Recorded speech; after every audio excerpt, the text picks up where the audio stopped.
চ্যাপ্টারটা পড়ব। তো আজকে আমরা বৃত্ত এই চ্যাপ্টারটা পড়ব।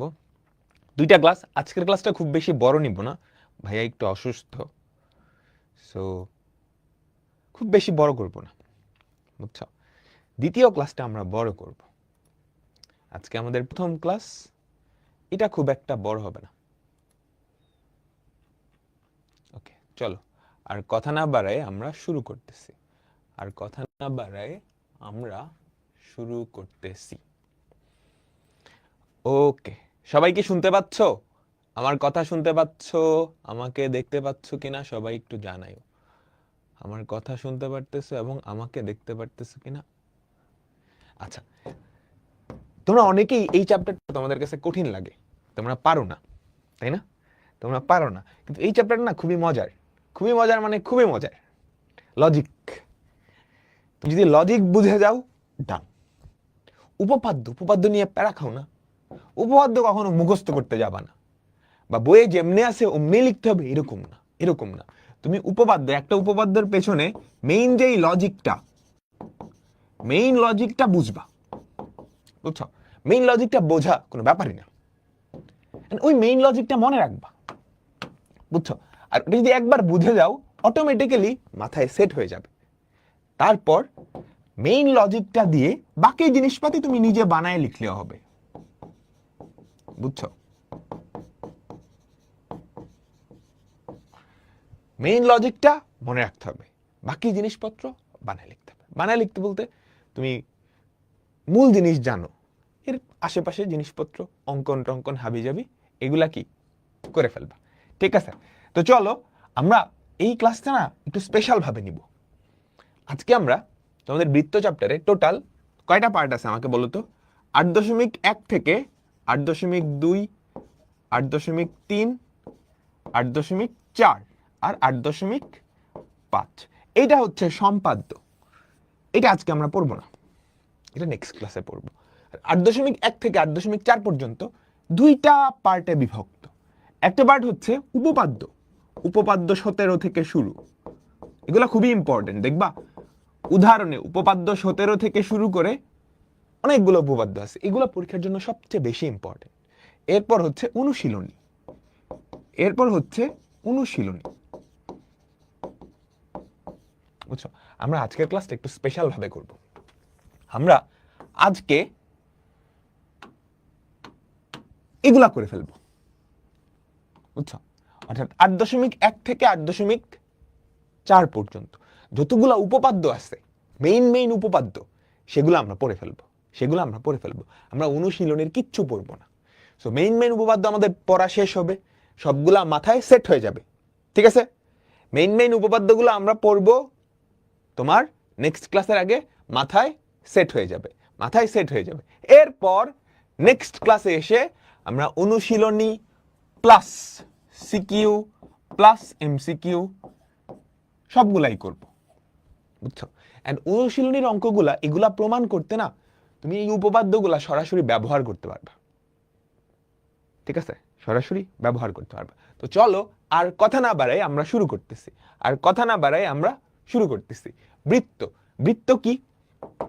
বৃত্ত কি আমি একটা সংজ্ঞা দিচ্ছি। এই হচ্ছে একটা বৃত্ত, তাই না? বৃত্তের সংজ্ঞাটা কি জানো?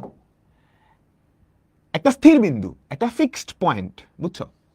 এখান থেকে যদি কোনো চলমান বস্তুর উপরস্থ, চলমান কণার উপরস্থ, দেখো এই পথের উপরস্থ সবার দূরত্ব সমান না? আমাকে বলো তো। ধরো তুমি এখানে দাঁড়ায় আছো, এখানে তোমার বন্ধু দাঁড়ায় আছে, আমি তোমাকে বললাম তুমি তোমার বন্ধুর সাথে এমন একটা ডিসটেন্স মেনটেন করবা যাতে তুমি যেখানেই যাও না কেন তোমাদের দূরত্বটা সেম হয়। তাহলে তুমি এই পথ ধরে চলবা না? এই পথটাই কি আমাদের বৃত্ত, তাই তো? আর এই যে একটা স্থির বিন্দু, এটাকে বলা হয় কেন্দ্র বা সেন্টার। এটাকে কি বলে আমাকে বলো? কেন্দ্র বা সেন্টার, ঠিক আছে? আর এই যে স্থির দূরত্বটা, এটাকে বলে ব্যাসার্ধ। এটাকে কি বলে? ব্যাসার্ধ বা আর। ব্যাসার্ধের ডাবলই হচ্ছে ব্যাস। ব্যাসার্ধের ডাবল কি? ব্যাস। সেটা কত? টুয়াইস আর। তাই না? তাই তো? আচ্ছা, আমরা আরো কিছু জিনিসপত্র সম্পর্কে একটু জানি। এই বৃত্তের পরিধি কত? এই বৃত্তের পরিধি, তোমরা পরিমিতি চ্যাপ্টারে বৃত্ত পড়বা, বুঝছো? সেখানে আরো ডিটেলসে জানবা। পরিমিতি চ্যাপ্টার 16, ওখানে ক্ষেত্রফল, পরিধি এই সংক্রান্ত ব্যাপার স্যাপার আছে। আর ক্ষেত্রফল বা এরিয়া, এই বৃত্তের ক্ষেত্রফল কত? পাই আর স্কয়ার, পাই আর স্কয়ার, বুঝছো সবাই? আচ্ছা, এইবার আরেকটা সংজ্ঞা সম্পর্কে আমরা জানবো, সেটা হচ্ছে জ্যা। সেটা কি? জ্যা। একটা বৃত্তের পরিধির উপরে যে কোনো দুটা বিন্দু, একটা বৃত্ত চিন্তা করো, এই একটা বৃত্ত, এইটার পরিধির উপরে যে কোনো দুইটা বিন্দু তুমি যদি যোগ করে দাও, তাহলে যেটা পাবা এটাকেই বলে একটা জ্যা। এটাকে কি বলে বলো তো? একটা জ্যা। যা না, জ্যা, বুঝছো? উচ্চারণটা হচ্ছে এরকম, জ্যা। ঠিক আছে?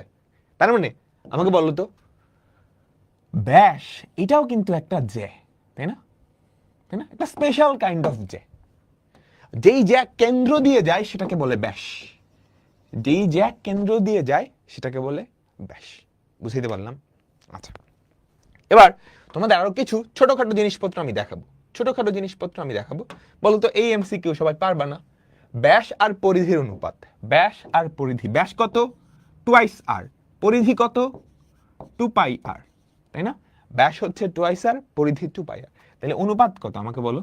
1/π। তাহলে 1:π, 1:π। ওকে, আচ্ছা, মনোযোগ। একটা রেখা, ঠিক আছে? একটা রেখা, আমি তোমাকে বললাম এই বিন্দু থেকে এই রেখার দূরত্ব কত? এই বিন্দু থেকে এই রেখার দূরত্ব কত?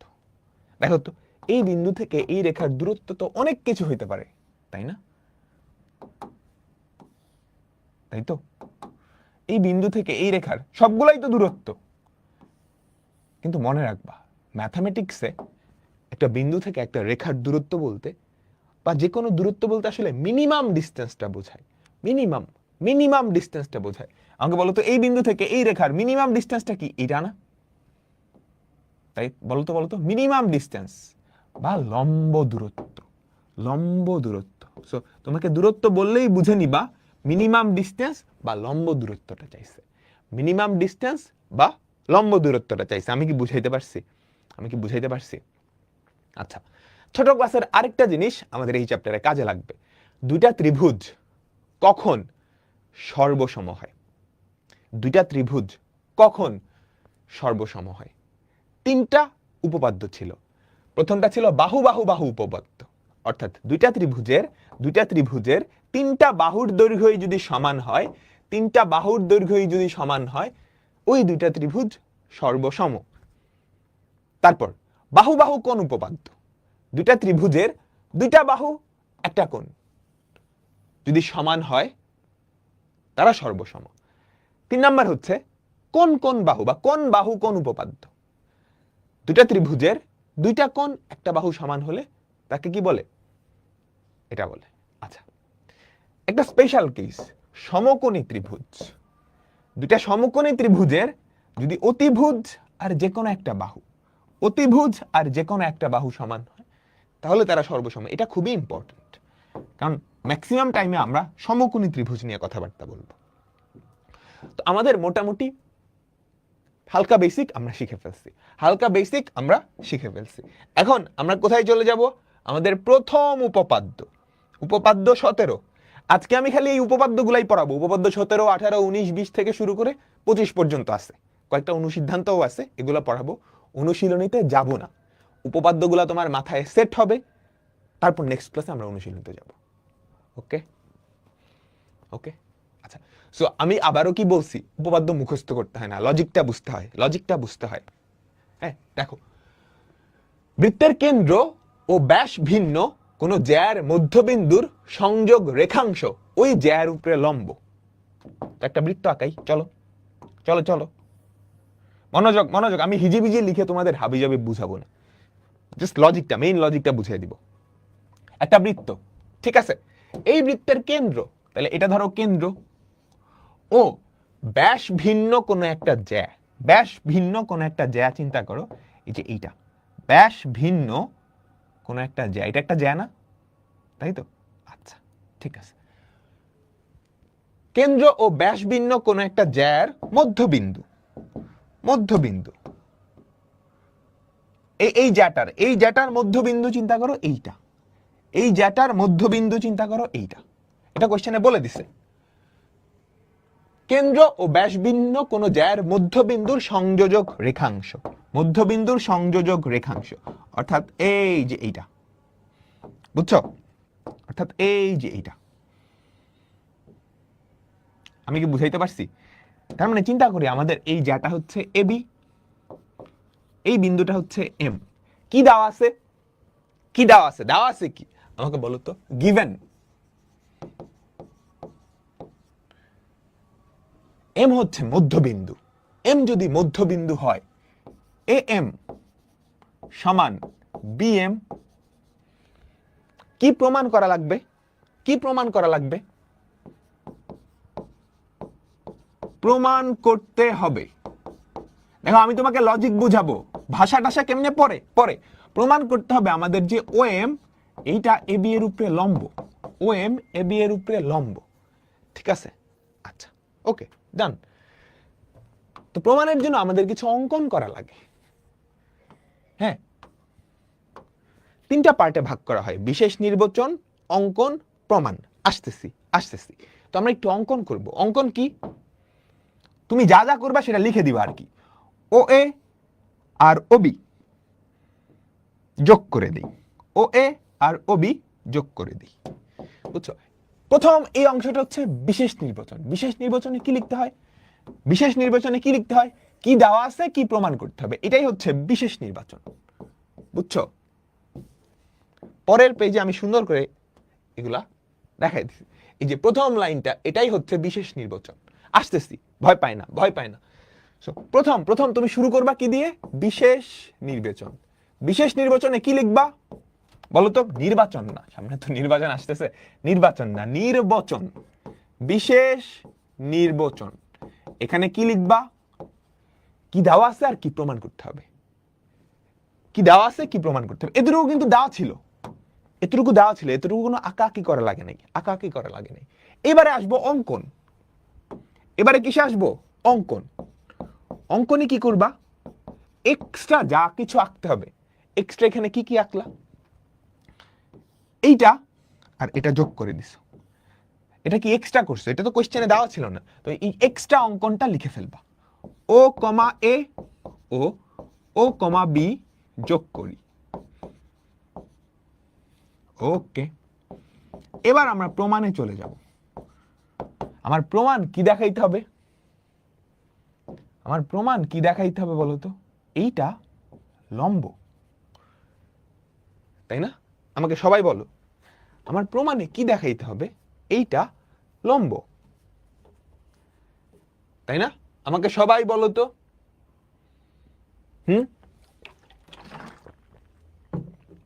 এটা লম্ব। আচ্ছা, তো প্রমাণে চলে যাই আমরা, মনোযোগ মনোযোগ মনোযোগ। এরপর এরপর এরপর প্রমাণে তুমি প্রমাণ করার জন্য যা কিছু আছে ওটা লিখবা। প্রমাণ, দুইটা ত্রিভুজ, খেয়াল করো তো, ত্রিভুজ ও এ এম আর ও বি এম এ, মনোযোগ মনোযোগ, ত্রিভুজ ও এ এম ও ত্রিভুজ ও বি এম এ। আমাকে বলো তো, এ এম আর বি এম সমান, কোশ্চেনে দেওয়া আছে, তাই না? এ এম আর বি এম সমান, তুমি চাইলে সাইড নোট দিতে পারো, কেমনে সমান, কারণ এম এ বি এর মধ্যবিন্দু। আমি একটা ডিটেইলড লিখে দিচ্ছি, এরপরে আর ডিটেইলড লিখবো না, এরপরে আর ডিটেইলড লিখবো না। হ্যাঁ, প্রত্যেকটা রেজনিং দিতে হবে, এই যে এম বি এম সমান পাশে লিখতে হবে কেন, কেন সমান, বুঝছো বুঝছো? আচ্ছা, তারপর আমার টার্গেট থাকবে এই দুইটা ত্রিভুজ সর্বসম বানানো, এটা আর এটা। আচ্ছা, ও এ আর ও বি সমান কেন বলো তো? ও এ আর ও বি সমান কেন বলো তো সবাই, একটু বলো তো। ও এ আর ও বি সমান কারণ এরা একই বৃত্তের ব্যাসার্ধ। একই বৃত্তের ব্যাসার্ধ সবাই সমান না? তো সাইড নোট, একই বৃত্তের ব্যাসার্ধ। আচ্ছা, তারপর তারপর ও এম আর ও এম সমান, একই বাহু তো। সুতরাং আমরা লিখতে পারি না যে ত্রিভুজ ও এ এম আর ত্রিভুজ ও বি এম এরা সর্বসম। কেমনে সর্বসম সেটাও লিখতে হবে, সেটাও লিখতে হবে। কি লিখবে বলো তো?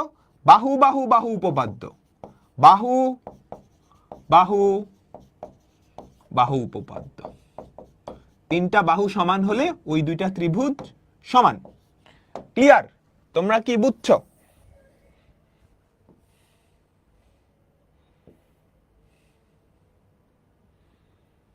আচ্ছা, এইবার মনোযোগ মনোযোগ, আমার কি দেখাইতে হবে আমাকে একটু বলো তো, আমার কি দেখাইতে হবে?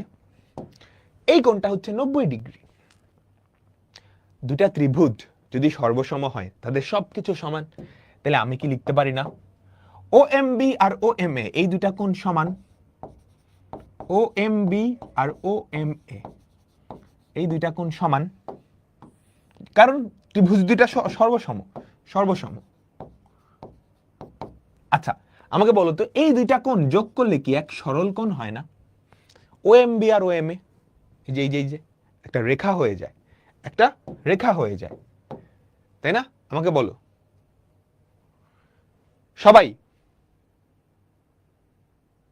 বুঝছো সবাই? সবাই তাহলে আমরা বলতে পারি না O M B plus O M A equals to এক সরল কোণ, এক সরল কোণ বা 180 ডিগ্রিও লিখতে পারো, এক সরল কোণ। ঠিক আছে? আচ্ছা, ও এম বি আর ও এম এ দুটা তো সমান, তাহলে ও এম বির পরিবর্তে আমি ও এম এ লিখতে পারি ও এম এ প্লাস ও এম এ সমান 180 ডিগ্রি। দুইটা ও এম এ 180 ডিগ্রি, তাহলে একটা ও এম এ কত? 90 ডিগ্রি। সুতরাং ও M is perpendicular to AP, প্রমাণিত। তারপর বাংলায় লিখে দিবা। সুতরাং কেন্দ্র থেকে কোনো একটা জ্যার মধ্যবিন্দু যদি যোগ করো সেটা ওই জ্যার উপরে লম্ব, সেটা ওই জ্যার উপরে লম্ব। সবাই কি বুঝতে পারছো? আমাকে বলো তো তোমরা সবাই কি বুঝতে পারছো? এম সমান বিএম, ওহো ভুল লিখছি না, এবি কই থেকে লিখলাম, এম সমান বিএম। বুঝছো? তাইলে উপপাদ্য তুমি আর মুখস্থ করবে না কখনো, তুমি জাস্ট লজিকটা মাথায় মনে রাখবা। উপপাদ্যের তিনটা অংশ। প্রথম অংশ কি? বিশেষ নির্বাচন। এখানে কি করবা? কি কি দেওয়া আছে, কি কি প্রমাণ করতে হবে। অঙ্কন, অঙ্কনে কি করবা? যা যা দেওয়া আছে তার বাইরে যদি কিছু আঁকা লাগে ওগুলো এখানে লিখবা। তারপর তুমি প্রমাণে চলে আসবা, প্রমাণে চলে আসবা। তাহলে এখানে আমাদের প্রমাণের লজিকটা কি ছিল? আমার মেইন টার্গেট হচ্ছে এই দুইটা ত্রিভুজ আমি যদি সর্বসম প্রমাণ করতে পারি তাইলেই কাজ শেষ। এটা যদি সর্বসম হয় তাহলে এই কোণ আর এই কোণ সমান, তাহলে এই দুইটার যোগফল 180, তাহলে এটা যদি সমান হয় তাহলে একটা 90 ডিগ্রি। ডান। লজিকটা মাথায় গেছে? এই বুঝছো? লজিকটা মাথায় গেছে সবাই? Easy easy. লজিকটা কি মাথায় ঢুকছে তোমাদের? মেইন টার্গেট কি? এই দুইটা ত্রিভুজ সর্বসম প্রমাণ করতে পারলেই কাজ শেষ। ওকে, চলো এবার এই যে সুন্দর করে এখানে লেখা আছে একটা জাস্ট ভাষা দেখবা, এরপর বানায় নিজের মতো, বানায় নিজের মতো। আমার টার্গেট কি? তুমি টার্গেট জানো, লজিক জানো, এই দুইটা সর্বসম প্রমাণ করতে পারলেই কাজ শেষ। এখন এই দুটো সর্বসম তুমি যেমনি করতে চাও। এই দেখো, এই যে এই পার্টটুকু হচ্ছে বিশেষ নির্বাচন, প্রথম পার্টটুকু কিছু লেখে নাই। যে মনে করি ও কেন্দ্র বিশিষ্ট এবি বৃত্তে ব্যাস নয় এমন একটা যা এবি এবং এই জ্যার মধ্যবিন্দু এম, ও এম যোগ করি, প্রমাণ করতে হবে ও এম রেখাংশ এবি জ্যার উপরে লম্ব। এইটা হচ্ছে বিশেষ নির্বাচন। নিজের ভাষায় লিখবা, নিজের ভাষায় লিখবা, কোনো বাধ্যবাধকতা নাই, এমনিই লিখতে হবে, এমনিই লিখতে হবে। ঠিক আছে? তারপর অঙ্কন, বিশেষ নির্বাচনের বাইরে যা অঙ্কন করা লাগবে সেটা লিখে দিবা। তারপর এই যে প্রমাণ তুমি ধাপ ধাপ করেও লিখতে পারো। ধাপ 1-এ কি প্রমাণ করছো? দুইটা ত্রিভুজ সর্বসম। হ্যাঁ, ধাপ 2-এ কি? যদি সর্বসম হয়, এই কোণ আর এই কোণের যোগফল কত? 180। এই দুটা তো সমান, তাহলে একটার ভ্যালু কত? 90 ডিগ্রি। সুতরাং প্রমাণিত। বুঝতে পারছো? চলো এবার এটার উল্টাটাই যাই। কি বলছে দেখো তো, কি বলছে? এবার আর আমি অত ভংচং লিখবো না, জাস্ট মেইন লজিকটা দিব, ডান। বৃত্তের কেন্দ্র হতে ব্যাস ভিন্ন অন্য কোনো জ্যার উপর অঙ্কিত লম্ব ওই জ্যাকে সমদ্বিখণ্ডিত করে। আগেরটার উল্টা না? বলতো, এই একটা বৃত্ত, ঠিক আছে, এই একটা বৃত্ত। এখন এই বৃত্তের কেন্দ্র থেকে ব্যাস ভিন্ন কোনো একটা জ্যা, তার কি করলা? তার উপরে লম্ব টানছো। এবার কি কোশ্চেনে বলে দিছে এটার উপরে লম্ব, এটার উপরে লম্ব হচ্ছে এটা, এটার উপরে লম্ব হচ্ছে এটা। তোমাকে প্রমাণ করতে হবে এই লম্বটা এই জ্যাকে সমদ্বিখণ্ডিত করে। আমি বুঝাইতে পারলাম? ও এ বি এম। এবার কি দেওয়া আছে? মনোযোগ, এবার দেওয়া আছে ও M is perpendicular to AB, অর্থাৎ ও এম, এই যে এটা হচ্ছে লম্বের চিহ্ন, ও এম এই জ্যার উপরে লম্ব। কি প্রমাণ করতে হবে আমাকে বলো তো? প্রমাণ করতে হবে এম এ বি এর মধ্যবিন্দু। মানে কি? এম সমান বিএম।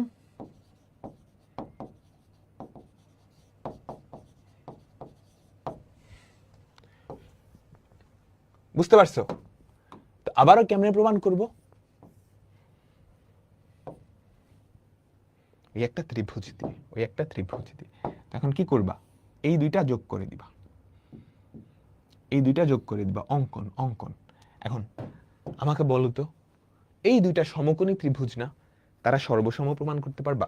ত্রিভুজ ও এ এম, ত্রিভুজ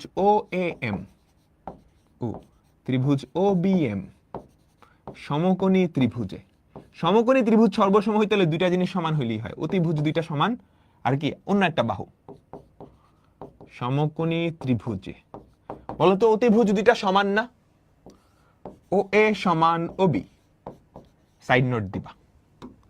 হ্যাঁ, একই বৃত্তের ব্যাসার্ধ, আমি আর দিলাম না। আর ও এম তো কি? সাধারণ বাহু, ও এম সমান ও এম।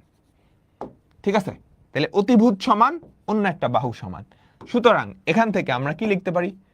ত্রিভুজ ও এ এম আর ত্রিভুজ ও বি এম সর্বসম। কেমনে? সাইড নোট, সমকোণী ত্রিভুজের কোন উপপাদ্য বলতো? অতিভুজ বাহু উপপাদ্য। অতিভুজ বাহু উপপাদ্য। কেমন? বুঝতে পারছো? আচ্ছা, এটা আমাদের স্টেপ 1, আমাদের প্রমাণের স্টেপ 1। বলো তো এবার, দুইটা ত্রিভুজ যদি সর্বসম হয়, তাদের সবকিছু সমান, তাহলে আমি লিখতে পারবো না এই বাহু আর এই বাহু সমান? এটার অনুরূপ বাহু তো ওটাই। দেখেই তো বোঝা যাচ্ছে। সুতরাং আমরা বলতে পারি না? সুতরাং এম সমান বিএম, সুতরাং এম হচ্ছে এ বি এর মধ্যবিন্দু। ক্লিয়ার? আর ভুলবা কখনো? মেইন কনসেপ্ট এটাই। এই দুইটা সর্বসম প্রমাণ করব, তাইলেই ডান। এরপর এখানে ভাষাভূষা যা আছে ওগুলা নিজের মনের মতো। ভাষাভূষা যা আছে কি নিজের মনের মতো করে লিখবা, এই যে এখানে সুন্দর করে কি ওই ভাষাভূষাগুলা দেওয়া আছে, তুমি জাস্ট দেখে নিবা। আচ্ছা, দুইটা অনুসিদ্ধান্ত আছে। অনুসিদ্ধান্তগুলো আসে না, বাট তুমি মাথায় রাখো। প্রথমটা কি বলছে? বৃত্তের যে কোনো জ্যার লম্ব দ্বিখণ্ডক কেন্দ্রগামী। খুবই ইম্পর্টেন্ট একটা কথা। যে কোনো একটা জ্যা, এই বৃত্তটার যে কোনো একটা জ্যা চিন্তা করো, এইটা এটার লম্ব দ্বিখণ্ডক, অর্থাৎ এটার উপরে কি একটা লম্ব টানলা, বুঝছো, এটার উপরে একটা লম্ব টানলা যেটা দ্বিখণ্ডিত করলো, লম্ব দ্বিখণ্ডক, সেটা কেন্দ্রগামী হবে, সেটা কেন্দ্রগামী হবে, বুঝছো? এটা কি কমন সেন্সে আসতেছে যে কেন্দ্রগামী হওয়া উচিত? লম্ব দ্বিখণ্ডক তার মানে কি, তুমি মধ্যবিন্দুতে লম্ব আঁকছো, মধ্যবিন্দুতে লম্ব আঁকছো, অবশ্যই কেন্দ্র দিয়ে যাবে, কারণ কেন্দ্র আর মধ্যবিন্দু যোগ করলে সেটা লম্ব হয় না, বুঝছো? বুঝছো বুঝছো? তারপর বলছে কোন সরল রেখা একটা বৃত্তকে দুইয়ের অধিক বিন্দুতে ছেদ করতে পারে না। এটা কমন সেন্স না বলো তো? এই একটা বৃত্ত, এই ধরো আমাদের একটা সরল রেখা, এই সরল রেখাটা এই বৃত্তকে কয়টা বিন্দুতে ছেদ করছে? 0 বিন্দুতে। কয়টা বিন্দুতে? একটা বিন্দুতে। একটা বিন্দুতে কয়টা বিন্দুতে? দুইটা বিন্দুতে। দুইটার বেশি বিন্দুতে ছেদ করতে পারে না। একটা সরল রেখা একটা বৃত্তকে ম্যাক্স দুইটা বিন্দুতে ছেদ করবে, বুঝছো সবাই? আচ্ছা, এবার পরেরটা, বৃত্তের সকল সমান জ্যা কেন্দ্র হতে সমদূরবর্তী। বৃত্তের সকল সমান জ্যা সমদূরবর্তী, দূরত্বটা কি? লম্ব দূরত্ব। আবারও বলতেছি, দূরত্বটা কি? লম্ব দূরত্ব। তাহলে এই ধরো একটা বৃত্ত, ঠিক আছে, এই ধরো একটা বৃত্ত, এই বৃত্তের একটা জ্যা চিন্তা করো, এটা জ্যা চিন্তা করো, ঠিক আছে, একটা জ্যা, এমন আরেকটা জ্যা যেটা সমান সমান সমান সমান, বুঝছো? তাহলে এই একটা বৃত্ত, এই বৃত্তে দুইটা জ্যা, একটা হচ্ছে এবি আর একটা হচ্ছে সিডি, একটা হচ্ছে এবি আর একটা হচ্ছে সিডি, এই দুইটা সমান, কোশ্চেনে দেওয়া আছে এই দুইটা সমান, কেন্দ্র থেকে সমদূরবর্তী। এখন দূরত্বটা কি? লম্ব দূরত্ব না? আমাকে বলো তো। তাহলে এটা থেকে এটার উপর একটা লম্ব টানবা, এটা কি? লম্ব দূরত্ব, লম্ব লম্ব লম্ব, বুঝছো? আবার এটা থেকে এটার উপরে একটা লম্ব টানবা, এই দুইটা কি? লম্ব টানবা, লম্ব লম্ব, বুঝছো? দূরত্ব মানেই কি? লম্ব দূরত্ব। এটাও লম্ব, এটাও লম্ব, এটাও লম্ব, এটাও লম্ব, বুঝতে পারছি সবাই? বা তুমি এই সাইডেও দিতে পারো, এটাও লম্ব, এটাও লম্ব, কেমন? আচ্ছা, দেওয়া আছে কি? এবি আর সিডি সমান। কি কি দেওয়া আছে আমাকে বলো তো? সকল সমান জ্যা, অর্থাৎ এবি আর সিডি এই দুইটা সমান। প্রমাণ কি করব? প্রমাণ কি করব? প্রমাণ কি করব আমাকে বলো তো? লম্ব দূরত্ব, তাই না? এটা ধরো ও এম, এটা ধরো ও এন, প্রমাণ করতে হবে ও এম সমান ও এন, তাইলেই হয় না? কেন্দ্র থেকে সমদূরবর্তী, ওকে ওকে। আমরা আবারও ত্রিভুজের সর্বসমতা ইউজ করব। তোমরা আমাকে একটা কথা বলো তো, এই এমটা তাইলে এই যে ও ও থেকে লম্ব টানছো, মনোযোগ মনোযোগ সবাই সবাই সবাই সবাই, পুরা মনোযোগ এদিকে, পুরা মনোযোগ এদিকে, প্রমাণ প্রমাণ। ও থেকে কি লম্ব টানছো না?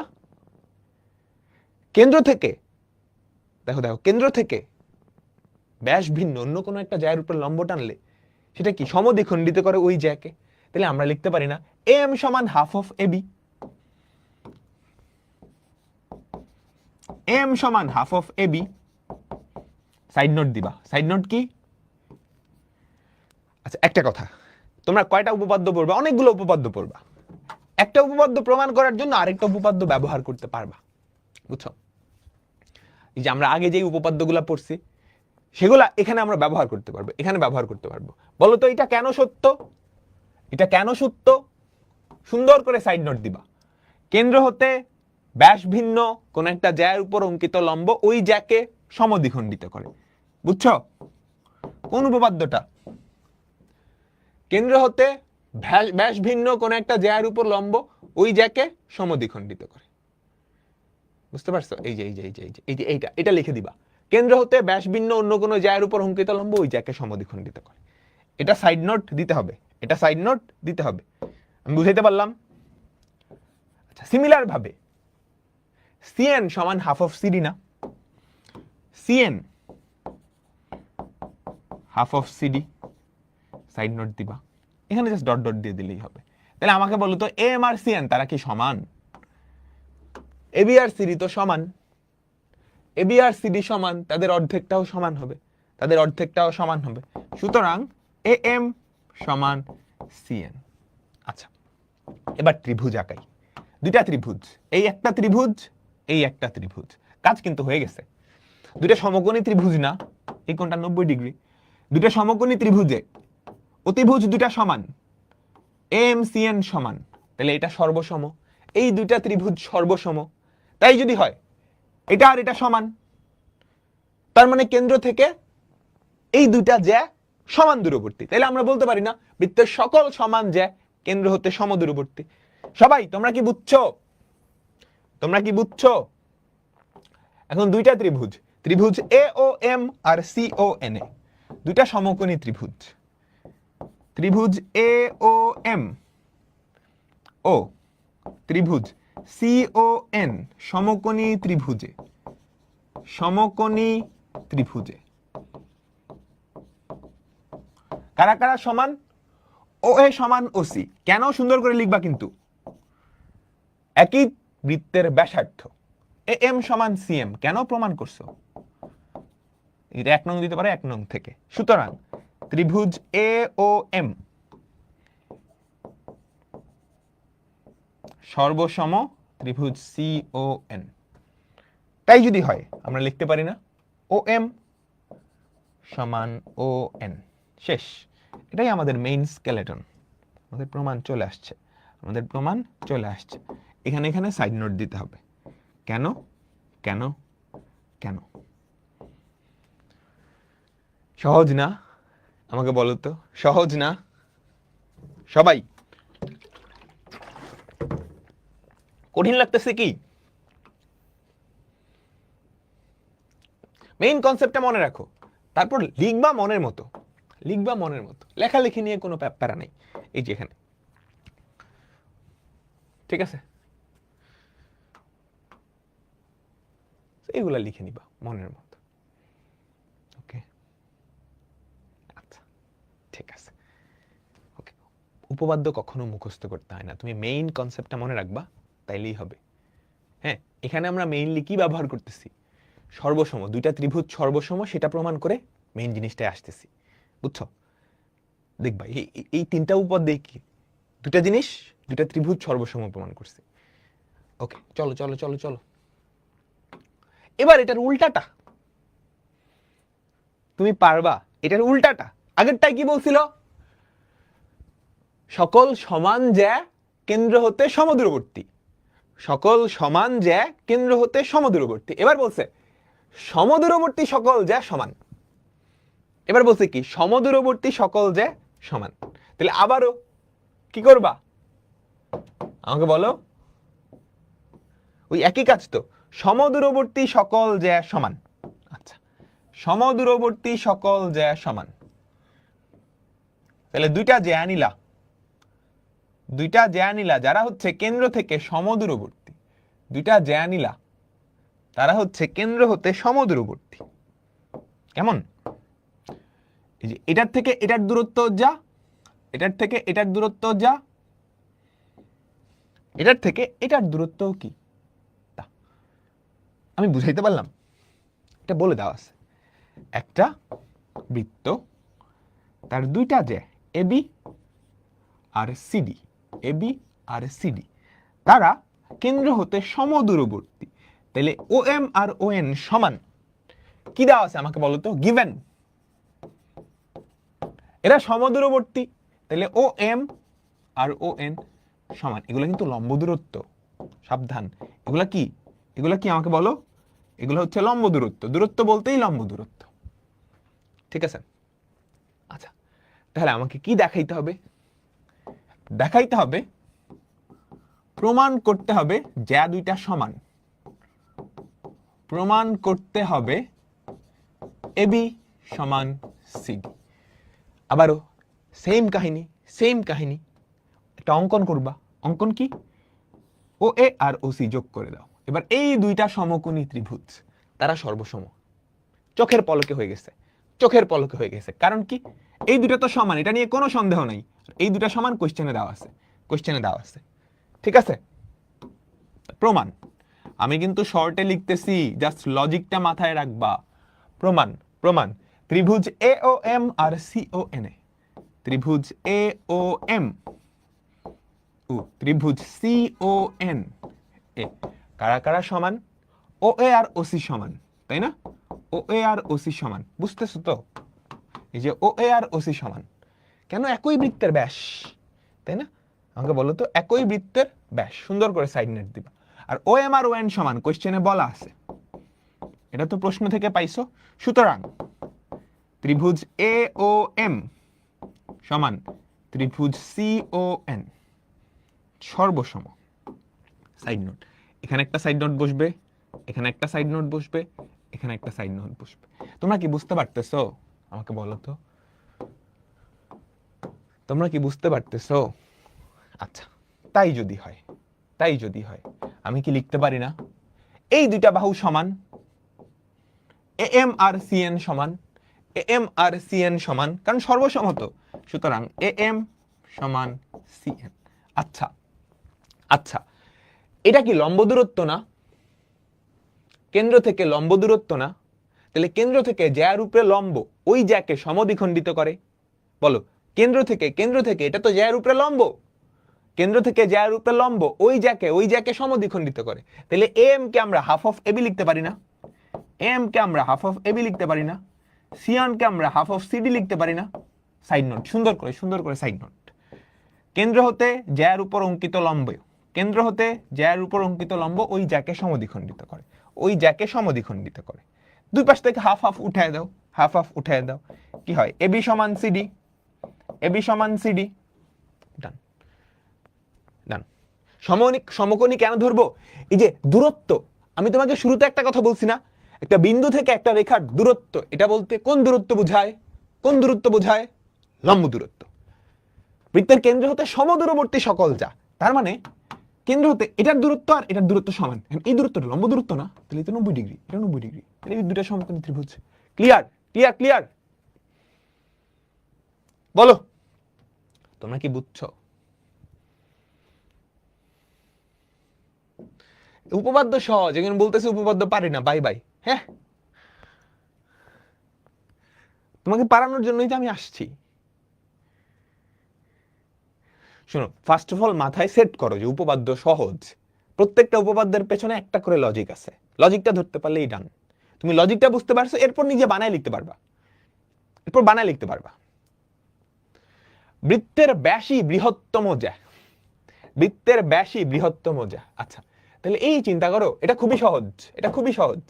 আচ্ছা, ত্রিভুজের কয়েকটা প্রপার্টি আছে, ছোট ছোট কয়েকটা প্রপার্টি আমি একটু শিখাই দিই তোমাদেরকে, আমি একটু শিখাই দিই। একটা ত্রিভুজের ছোট দুইটা বাহুর যোগফল 3 নাম্বার থেকে বড় হয় না? ধরো একটা ত্রিভুজ, তার 3টা বাহু এ বি সি, এখানে ছোট কারা কারা? এ আর বি, এ আর বি। তাহলে যে কোনো ত্রিভুজের ছোট দুইটা বাহুর যোগফল 3 নাম্বার থেকে বড়, বা যে কোনো দুইটার যোগফল, যে কোনো দুইটার যোগফল, একটা ত্রিভুজের যে কোনো দুইটার যোগফল 3 নাম্বার থেকে বড়। এটা হচ্ছে প্রথম জিনিস। সেকেন্ড আরেকটা জিনিস শিখাবো, এই কোণটা ধরো এ কোণ, এই কোণটা ধরো এ কোণ, এই কোণটা ধরো বি কোণ। তাহলে এই বাহুটাকে এক্সটেন্ড করলে, এই বাহুটাকে বর্ধিত করলে যেই কোণটা পাওয়া যাবে, এই বাহুটাকে বর্ধিত করলে যেই কোণটা পাওয়া যাবে, বহিস্থ কোণ বর্ধিত করলে যেই কোণটা পাওয়া যাবে, আমাকে বলো তো, আমাকে বলো তো।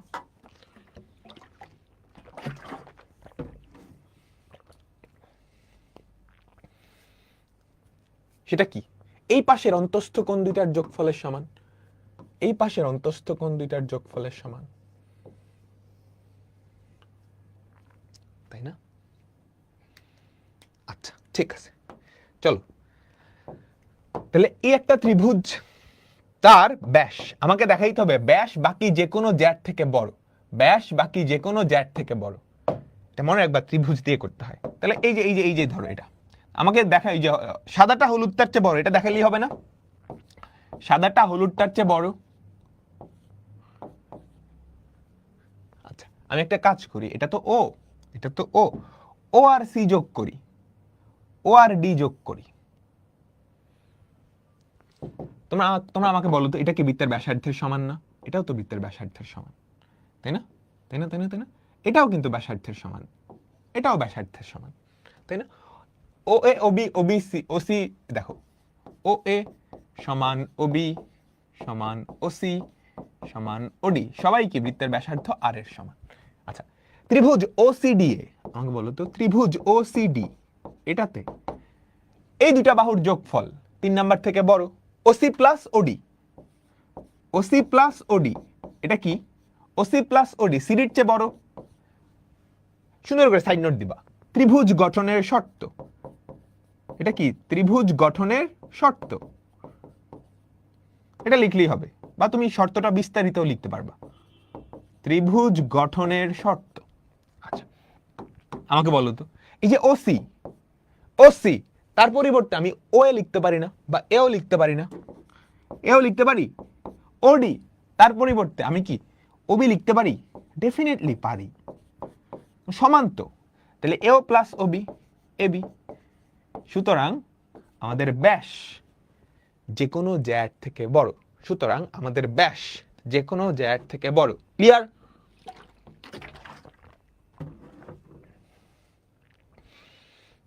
সহজ না? এটাই পরীক্ষা আসলে কি করবা, পরীক্ষা আসলে কি করবা, বিশেষ নির্বাচন লিখবা, অঙ্কন লিখবা, প্রমাণ করবা, এই যে এমনি প্রমাণ করতে হবে যে হ্যান ত্যান অঙ্কন প্রমাণ। সহজ না? সহজ সহজ। তো আমাদের 8.1 শেষ, মানে সম্পাদ্য উপপাদ্যগুলা শেষ, অনুশীলনীটা বাকি, অনুশীলনীটা বাকি। তো আমি আজকেই অনুশীলনীতে চলে যাব না ঠাস ঠাস করে, তুমি সবগুলা উপপাদ্য তোমার মাথায় সেট হোক, নেক্সট ক্লাসে অনুশীলনীতে আমরা যাব। তো আমরা এখন 8.2 সংক্রান্ত এর পরের উপপাদ্যে যাব। এটা হচ্ছে বৃত্তচাপ। বৃত্তচাপ, এই ধরো একটা বৃত্ত, এটা কি একটা বৃত্ত, এটা কি বলতো একটা বৃত্ত। এখন এখন তোমরা সম্পাদ্য আঁকানোর সময় বৃত্তচাপ আঁকো না, চিন্তা করো এই বৃত্তের পুরো অংশটা নাই, এই বৃত্তের পুরো অংশটা নাই, জাস্ট এতটুকু আছে, জাস্ট এতটুকু আছে। তাহলে এই অংশটাকে বলা হয় একটা বৃত্তচাপ, এই অংশটাকে বলা হয় একটা বৃত্তচাপ, বুঝছো? এই ধরো এ, এই ধরো বি, এই অংশটাকে বলা হয় বৃত্তচাপ।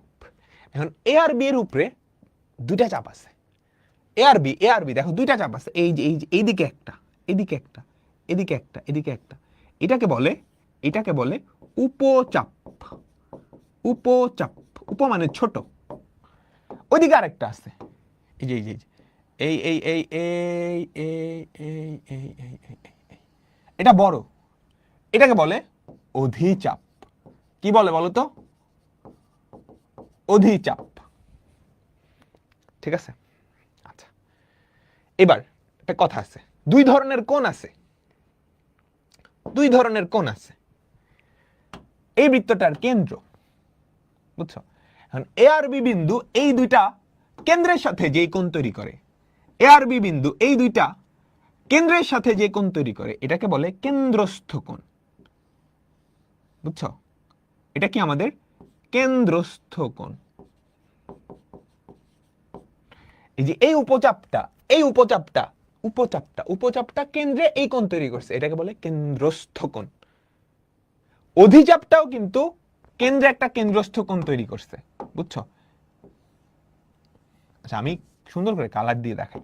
এই যে হলুদ যে উপচাপটা, সেটা কেন্দ্রে এই কোণটা তৈরি করছে না, এটা হচ্ছে এই হলুদ উপচাপের কেন্দ্রস্থ কোণ। কেমন? কেন্দ্রস্থ কোণ। সিমিলার ভাবে ওই অধিচাপটাও কিন্তু কেন্দ্রে একটা কোণ উৎপন্ন করছে, এই কোণের প্রবৃদ্ধ, মানে 360 থেকে বাদ দিলে এইটা হচ্ছে ওইটার ওই অধিচাপের কেন্দ্রস্থ কোণ, অধিচাপের কেন্দ্রস্থ কোণ। আমি বুঝাইতে পারলাম?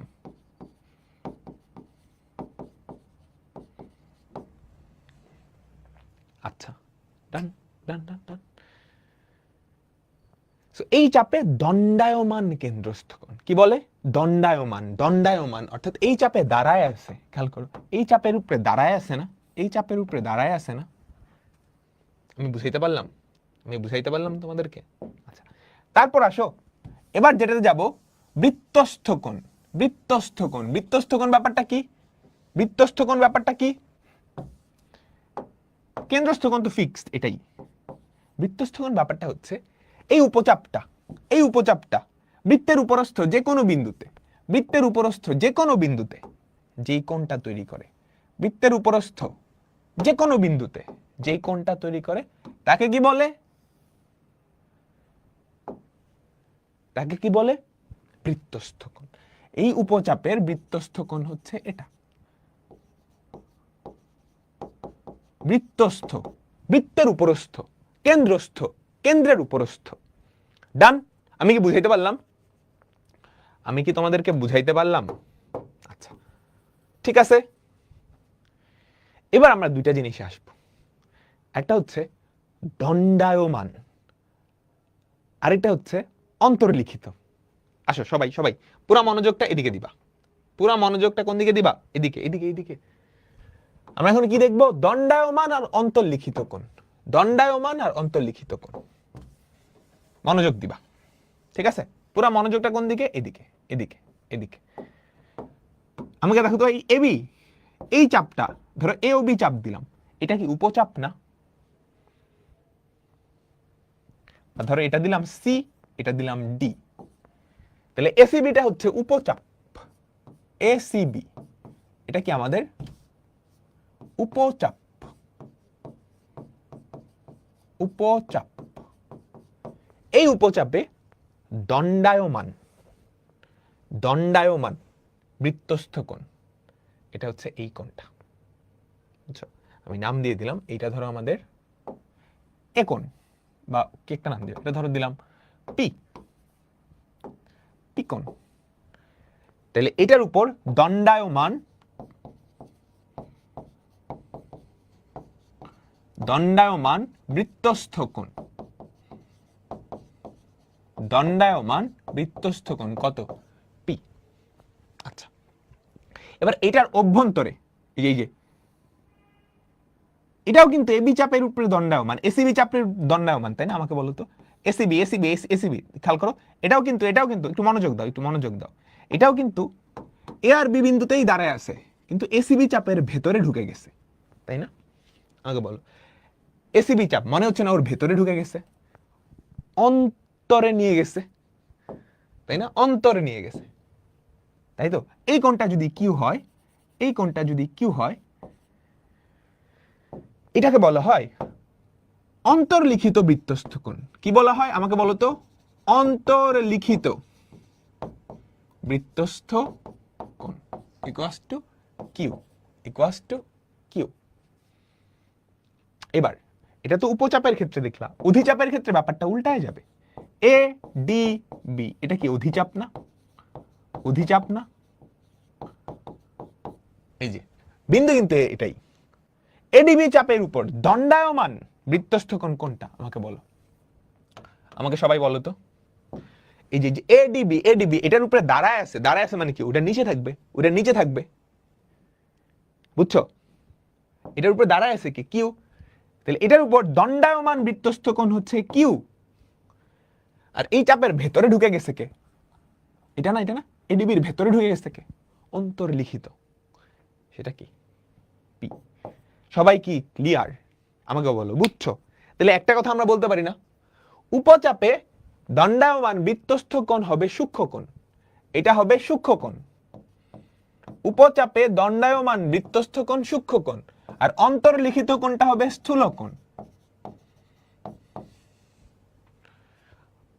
অধিচাপের ক্ষেত্রে ব্যাপারটা উল্টা। অধিচাপের ক্ষেত্রে দণ্ডায়মান কোণটা, দণ্ডায়মান কোণটা হবে স্থূল কোণ, অন্তর্লিখিত হবে কি? সূক্ষ্ম কোণ। অন্তর্লিখিত হবে কি? সূক্ষ্ম কোণ। আমি কি তোমাদেরকে বুঝাইতে পারছি?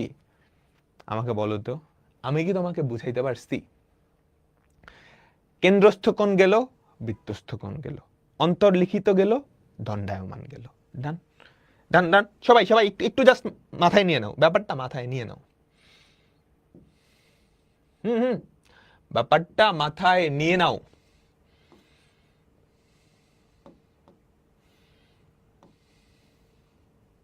আমরা মূলত দণ্ডায়মান কোণ নিয়েই কথা বলবো, দণ্ডায়মান কোণ নিয়েই কথা বলবো।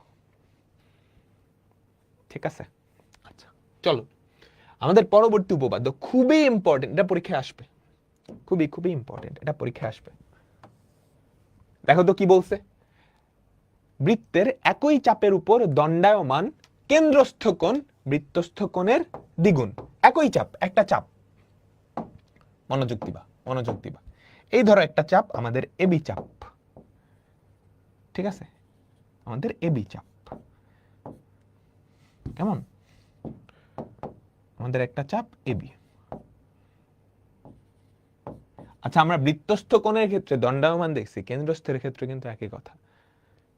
হ্যাঁ বুঝছো, এই যে দেখো এই চাপের উপর দণ্ডায়মান কেন্দ্রস্থ কোণ কোনটা, কেন্দ্রস্থ কোণ কিন্তু একটাই, কেন্দ্রস্থ কোণ কিন্তু একটাই, বৃত্তস্থ কোণ ইচ্ছা মতো হইতে পারে, বুঝছো, কেন্দ্রস্থ কোণ একটাই, বৃত্তস্থ কোণ ইচ্ছা মতো হইতে পারে। এটার উপর ধরো এই একটা বিন্দু সি, সি, এই যে বৃত্তস্থ কোণটা, এই যে বৃত্তস্থ কোণটা, কেমন, তাহলে আমাকে কি প্রমাণ করা লাগবে বলো তো, কি প্রমাণ করা লাগবে? সুন্দর হয় নাই, একটু সুন্দর করে আঁকাই, সিটা একটু এদিকে দিয়ে দিই, কেমন, আচ্ছা এই তো বেশি উপরে উঠে গেছে। এই ধরো বৃত্তস্থ একটা বিন্দু, তাহলে আমাদের বৃত্তস্থ কোণ কোনটা, এসিবি, কেন্দ্রস্থ কোণটা এওবি, এওবি, ঠিক আছে, তোমরা সবাই বুঝতে পারছো, বুঝতে পারছো? কি প্রমাণ করতে হবে, কি প্রমাণ করতে হবে, প্রমাণ করতে হবে যে কেন্দ্রস্থ কোণ বৃত্তস্থ কোণের ডাবল, এ ও বি, কোণ এ ও বি সমান 2 ইন্টু কোণ এ সি বি, 2 ইন্টু কোণ এ সি বি। আচ্ছা এটার জন্য আমরা একটা অঙ্কন করব, আমরা একটা অঙ্কন করব, অঙ্কনটা কি, অঙ্কনটা কি, সি আর ও বিন্দু যোগ করে বর্ধিত করে দিব, সি আর ও বিন্দু যোগ করে বর্ধিত করে দিব, কেমন, বুঝছি সবাই, সবাই। আচ্ছা তুমি আমাকে একটা কথা বলো তো, দেখো লজিক, একটা ত্রিভুজ তৈরি হয়েছে না, এই ত্রিভুজটা, ত্রিভুজের দুইটা বাহু সমান হলে তাদের বিপরীত কোণগুলো সমান না, ত্রিভুজের দুইটা বাহু, আমাকে বলো এই যে ত্রিভুজটা, এই যে দুইটা ত্রিভুজ, তাদের এই বাহু আর এই বাহু সমান, তাহলে আমি বলতে পারি না এই কোণ আর এই কোণ সমান, ঠিক আছে, তুমি কি বুঝছো, তুমি কি বুঝছো? এইটা বলো তো বহিস্থ কোণ না, এই ত্রিভুজের বহিস্থ কোণ না, এটাকে তুমি নাম দিলা ডি বিন্দু, ডি বিন্দু নাম দিলা বর্ধিত করে ডি বিন্দু। আমাকে বলো এওডি, এটা এই ত্রিভুজের বহিস্থ কোণ, এই যে এই ত্রিভুজটার বহিস্থ কোণ, প্রথম আবার আবার আবার আবার এই যে এই ত্রিভুজটা, এই বাহু আর এই বাহু সমান কেন, একই বৃত্তের ব্যাসার্ধ, কেন কেন কেন, একই বৃত্তের ব্যাসার্ধ, দুইটা বাহু যদি সমান হয় তাদের বিপরীত কোণ দুইটা সমান, তাহলে এই কোণ আর এই কোণ সমান। আচ্ছা এটা কি এই ত্রিভুজের বহিস্থ কোণ না, ত্রিভুজ এ ও সি, এ ত্রিভুজ এ ও সি এ, তুমি কি লিখতে পারো কোণ এ ও ডি, কোণ এ ও ডি, কোণ এ ও ডি সমান কোণ ও এ সি, কোণ ও এ সি প্লাস কোণ ও সি এ, তাহলে দেখো তো কোণ A O D, O A C আর ও সি এ দুইটা সমান, আমি এই কোণটা লিখি, এটা লিখি, দুটাকে এটাতে কনভার্ট করি, তাহলে 2 ইন্টু কোণ ও সি এ না, 2 ইন্টু কোণ ও সি এ, সবাই বুঝছো, সবাই বুঝছো, এইটা সমান এই দুটার যোগফল, এই দুটা তো সমান, তাহলে এটা ডাবল করলেই হয়ে যেতেছে, কারণ সমান তো, সমান তো। আমি শর্টে লিখতেছি, তুমি কিন্তু ডিটেইললি লিখবা, তুমি কিন্তু ডিটেইললি লিখবা, কারণ সেম কাজটা আমি এই ত্রিভুজের ক্ষেত্রে করব, সেম কাজটা এই ত্রিভুজের ক্ষেত্রে করব, বলো তো, আমি হলুদ কালার দিয়ে করি, এই ত্রিভুজে এই বাহু আর এই বাহু সমান, তাহলে এই কোণ,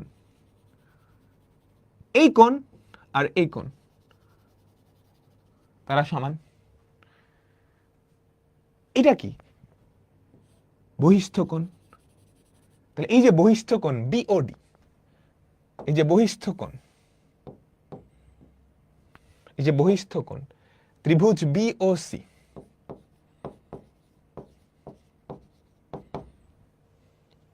কোণ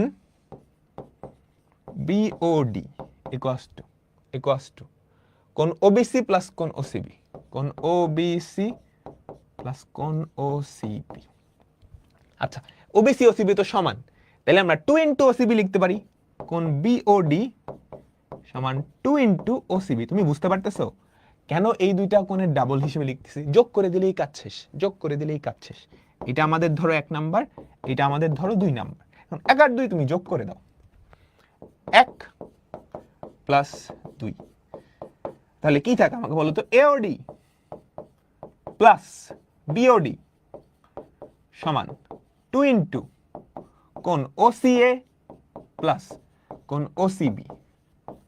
দেখো তো এওডি প্লাস বিওডি, এওডি এই যে এওডি, এই যে এওডি আর বিওডি যোগ করলে কি হয়? এওবি, আমাদের সেই কেন্দ্রস্থ কোণটা এওবি। আর ওসিএ ওসিবি, ওসিএ ওসিবি যদি যোগ করো তাহলে কি হয়? এই বড় কোণটা হয়ে যায় না? OC ACB. প্রমাণিত, প্রমাণিত। বুঝছো সবাই? সহজ না? সহজ তো, মুখস্থ করার কিছু আছে, মুখস্থ করার কিছু আছে। এরপরে আরো সহজ।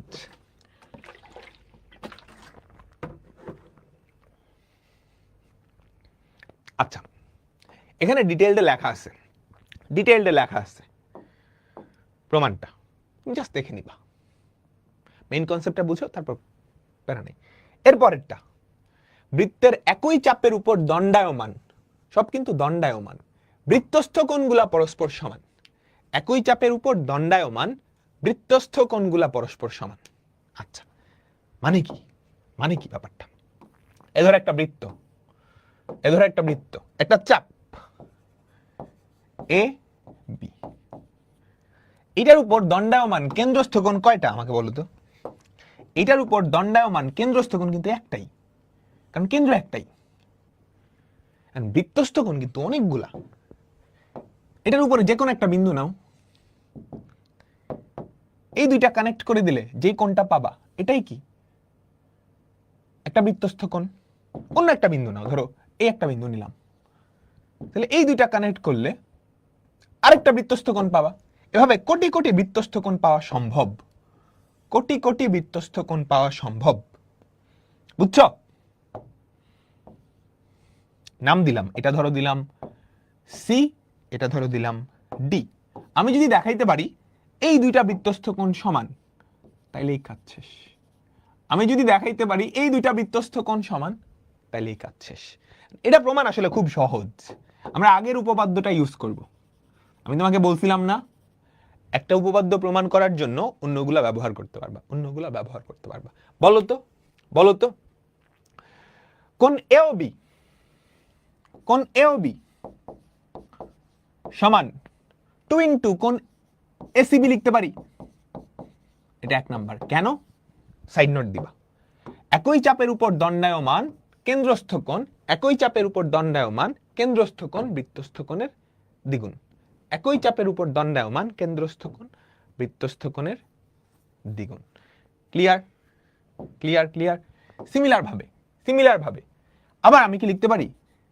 এওবি একই চাপের উপর দণ্ডায়মান, ওই পিঙ্কি, পিঙ্কিটার double 2 into ADB. Same side note, একই চাপের উপর দণ্ডায়মান, একই চাপের উপর দণ্ডায়মান কেন্দ্রস্থ কোণ বৃত্তস্থ কোণের দ্বিগুণ।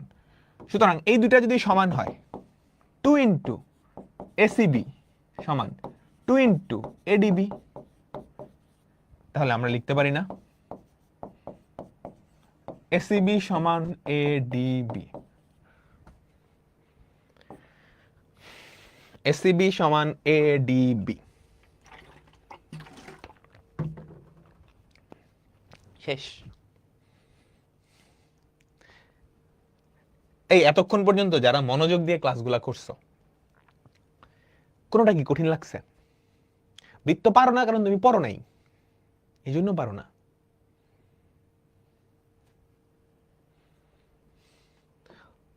পারো না বা কঠিন কারণ পড়ো নাই। আচ্ছা, এবার এবার এবার আমরা কি করব? অর্ধবৃত্তস্থ কোণ এক সমকোণ। অর্ধবৃত্তস্থ কোণ অর্থাৎ যেই বৃত্তস্থ কোণটা বৃত্তটাকে অর্ধবৃত্তে ভাগ করে ফেলবে, বুঝছো? যেই বৃত্তস্থ কোণটা, খেয়াল করো খেয়াল করো খেয়াল করো খেয়াল করো, এই যে দেখো, সবাই একটু মনোযোগ দিবা। অর্ধবৃত্ত, এই যে চাপটা খেয়াল করো, এই যে এবি চাপ, এটার উপর দণ্ডায়মান, এটার উপর দণ্ডায়মান বৃত্তস্থ কোণ কত? এওবি না?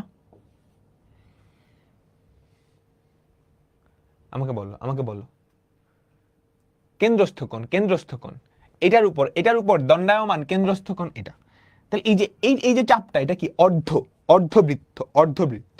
এখন এই চাপের উপর দণ্ডায়মান যেই বৃত্তস্থ কোণ, এই চাপের উপর দণ্ডায়মান যেই বৃত্তস্থ কোণ, সেটাকেই বলা হয় অর্ধবৃত্তস্থ কোণ, বুঝছো?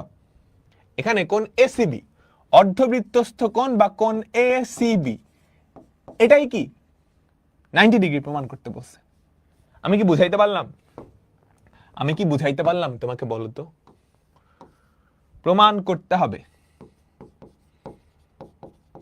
প্রমাণ করতে হবে।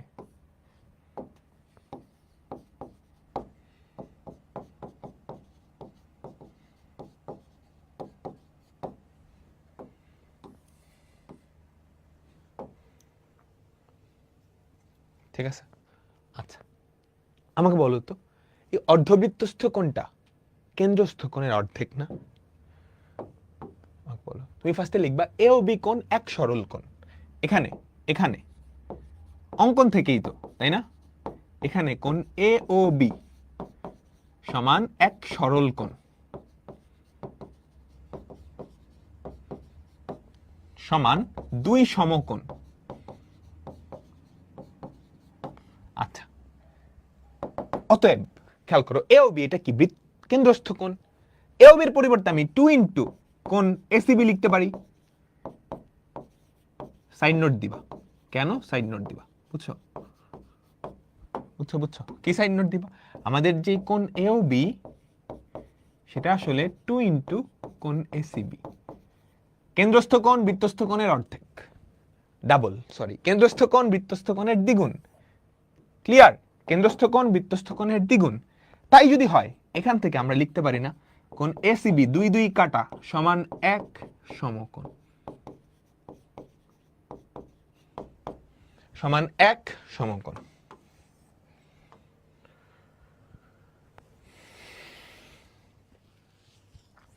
বুঝতে পারছো তোমরা? ইজি, তাই না? Easy PG. এ দেখো দেখো দেখো দেখো, অর্ধবৃত্তস্থ কোণ, এই অর্ধেকটা বৃত্ত, অর্ধেক বৃত্ত চাপ, এটার উপর দণ্ডায়মান যে বৃত্তস্থ কোণ সেটাই অর্ধবৃত্তস্থ কোণ। তাহলে অর্ধেকটা যদি বৃত্ত হয়, তাহলে এই কেন্দ্রস্থ কোণটা কত? দুই সরল কোণ না? এই যে খেয়াল করো খেয়াল করো, এখানে কেন্দ্রস্থ কোণটা কত? এই যে এইটা এইটা এইটা আমাদের কেন্দ্রস্থ কোণ। এবি চাপের উপর দণ্ডায়মান কেন্দ্রস্থ কোণ কি? এওবি। কোণ এওবি সমান এক সরল কোণ, মানে দুই সমকোণ। আচ্ছা, এখন এটা কি? কেন্দ্রস্থ কোণ, এবি চাপের উপর কেন্দ্রস্থ কোণ, সেটা এবি চাপের উপর বৃত্তস্থ কোণের কি? ডাবল।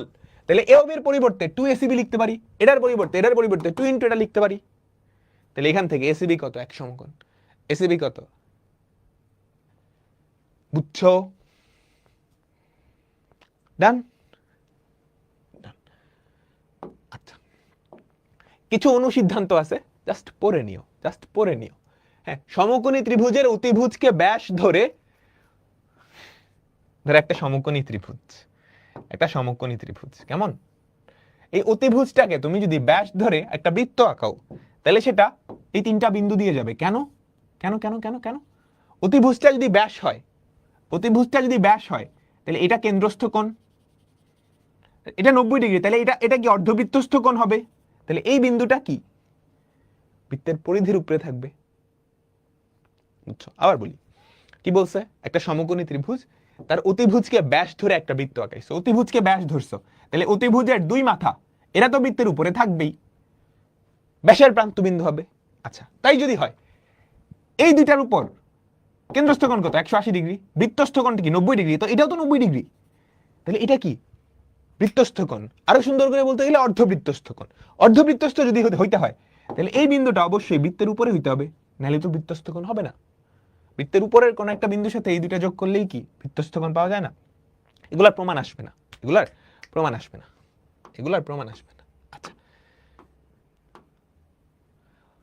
কোন বৃত্তের অধিচাপে অন্তর্লিখিত কোণ সূক্ষ্ম কোণ, আমরা দেখছি না, কোনো প্রমাণ টমান লাগবে না, জাস্ট মনে রাখো, মনে রাখো অধিচাপে অন্তর্লিখিত কোণ সূক্ষ্ম কোণ। তাহলে আমাকে বলো তো উপচাপে অন্তর্লিখিত কোণ কি হবে? উপচাপে অন্তর্লিখিত কোণ স্থূল কোণ, তাই না? এগুলা এমসিকিউতে আসে, এগুলা এমসিকিউতে আসে, বুঝছো? অন্তর্লিখিত আর দণ্ডায়মান পারো, পারো। ওকে, আমরা এখন 8.2 শেষ, বুঝছো? আমরা অনুশীলনী করাচ্ছি না, অনুশীলনী পরে, আগে তুমি সবগুলা উপপাদ্য মাথায় হজম করো, হজম করো। তারপর এটা হচ্ছে বৃত্তস্থ চতুর্ভুজ। এই চ্যাপ্টারটা কি? বৃত্তস্থ চতুর্ভুজ। এই ধরো একটা বৃত্ত, এমন একটা চতুর্ভুজ যার 4টা শীর্ষবিন্দু এই বৃত্তের পরিধির উপরে, বুঝছো? আমি কি তোমাকে বুঝাইতে পারছি? এমন একটা চতুর্ভুজ যার 4টা শীর্ষবিন্দু, যার 4টা শীর্ষবিন্দু এই বৃত্তের পরিধির উপরে, সেটাকে বলা হয় বৃত্তস্থ চতুর্ভুজ। এটাকে বলা হয় এই চতুর্ভুজের পরিবৃত্ত, বুঝছো? বৃত্তস্থ ত্রিভুজ হয় এমন একটা ত্রিভুজ যার 3টা শীর্ষবিন্দু, যার 3টা শীর্ষবিন্দু একটা বৃত্তের উপরস্থ, ঠিক আছে? পরিধির উপরে, পরিধির উপরে, খেয়াল করছো? 4টা শীর্ষবিন্দুই কি পরিধির উপরে, এটাকে বলা হয় বৃত্তস্থ চতুর্ভুজ। হ্যাঁ, বৃত্তস্থ চতুর্ভুজ। আর এই ত্রিভুজ, আর এই বৃত্তটাকে বলা হয় এই চতুর্ভুজের পরিবৃত্ত, এই চতুর্ভুজের পরিবৃত্ত। ডান, ডান, ডান। আচ্ছা, সহজ একটা জিনিস করব, মজার একটা জিনিস। বৃত্তে অন্তর্লিখিত চতুর্ভুজের যে কোনো দুইটা বিপরীত কোণের সমষ্টি কত? কত বলছে বলো তো?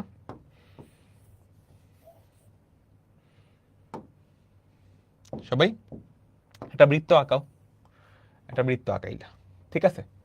এই বৃত্তের অন্তর্লিখিত একটা চতুর্ভুজ, এই বৃত্তের কেমন আমাকে একটু বলো তো? অন্তর্লিখিত, অন্তর্লিখিত একটা চতুর্ভুজ। মনোযোগ, মনোযোগ, মনোযোগ, ফুল মনোযোগ। কোন দিকে? এদিকে, ঠিক আছে? এইটা নাম দিয়ে দাও, এ বি সি।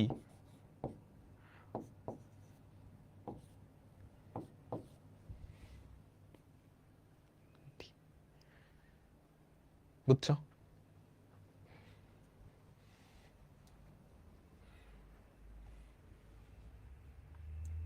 সবাই তাহলে কি দেখাইতে হবে? দুইটা বিপরীত কোণের সমষ্টি 180 ডিগ্রি, অর্থাৎ এই কোণ আর এটার সমষ্টি 180। একটা দেখাইলে হয়, অনুরূপ ভাবে আরেকটা দেখাই দিব, বুঝছো? অর্থাৎ ধরো এই যে এই কোণটা আর এই কোণটা, তাদের যোগফল 180 দেখাইতে হবে। ওরা এরা সম্পূরক কোণ।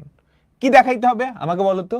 এডিসি, কোণ এডিসি, কোণ এডিসি প্লাস কোণ এবিসি সমান 180 ডিগ্রি। এটা দেখাইলে আমি অনুরূপ ভাবে বলতে পারবো এই দুটার যোগফল। আচ্ছা, কেমনে দেখাই? একটু চিন্তা করো তো, একটু চিন্তা করো, মনোযোগ, মনোযোগ দিবা। এটা ধরো ও, আমাকে বলো তো এডিসি চাপের উপর দণ্ডায়মান, এডিসি, এডিসি, এডিসি চাপের উপর দণ্ডায়মান কেন্দ্রস্থ কোণ কোনটা? এডিসি চাপের উপর দণ্ডায়মান, মনোযোগ, মনোযোগ, এডিসি চাপ আর এবিসি চাপ। এডিসি না, ফার্স্টে চিন্তা করো এবিসি, এই যে এই চাপটা, এই চাপটা, এই চাপটা, এই চাপটা, এটার উপর দণ্ডায়মান কেন্দ্রস্থ কোণ এটা, বৃত্তস্থ কোণ এটা, তাই না? সবাই আমাকে একটু বলো যে এডিসি যেই চাপটা, এডিসি চাপে দণ্ডায়মান, আরে আবার এডিসি কেন লিখতেছি, এবিসি, এবিসি লেখো, এবিসি, পেঁচায়ও না, এবিসি, এবিসি, যে এই চাপটায় দণ্ডায়মান কেন্দ্রস্থ কোণ, এটা না এওসি, 180 চেয়ে ছোট, তাহলে আমরা লিখতে পারি না কোণ এওসি সমান 2 ইন্টু কোণ এডিসি। এই যে এবিসি চাপে দণ্ডায়মান কেন্দ্রস্থ এটা, বৃত্তস্থ এটা, কেন্দ্রস্থ এটা, বৃত্তস্থ এটা, কেন্দ্রস্থ এটা, বৃত্তস্থ এটা। কেমন বুঝতে পারছো?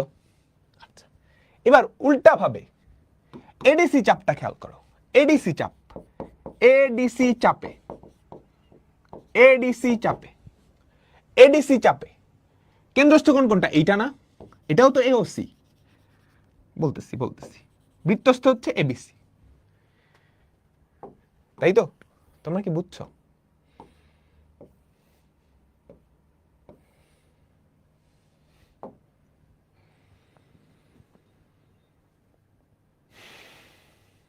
বুঝছো? এডিসি চাপে এটা কেন্দ্রস্থ কোণ কত? এওসি। এখন এই এওসি আর এওসি তো সেম, নাম সেম হয়ে যাচ্ছে, আসলে সেম না। এটা এওসি আর এটা হচ্ছে প্রবৃদ্ধ এওসি। কোন কোণের মান যখন 180 চেয়ে বড় হয়ে যায়, কোন কোণের মান যখন 180 চেয়ে বড় হয়ে যায়, তখন সেটাকে বলে প্রবৃদ্ধ কোণ, তাহলে প্রবৃদ্ধ এওসি, ঠিক আছে? এইটা সমান 2 ইন্টু এবিসি। তাহলে একটা কাজ করো, এই দুইটা এবার যোগ করে দাও, এটাকে 1 নাম্বার সমীকরণ দাও, এটাকে 2 নাম্বার সমীকরণ দাও, এটাকে 1 নাম্বার সমীকরণ দাও, এটাকে কি 2 নাম্বার সমীকরণ দাও।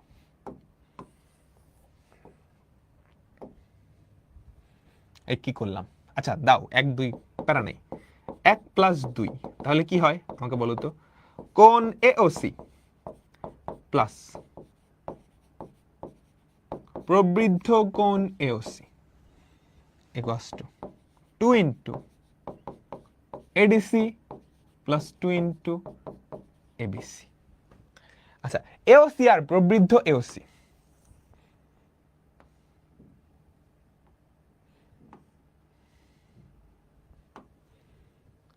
ঠিক আছে?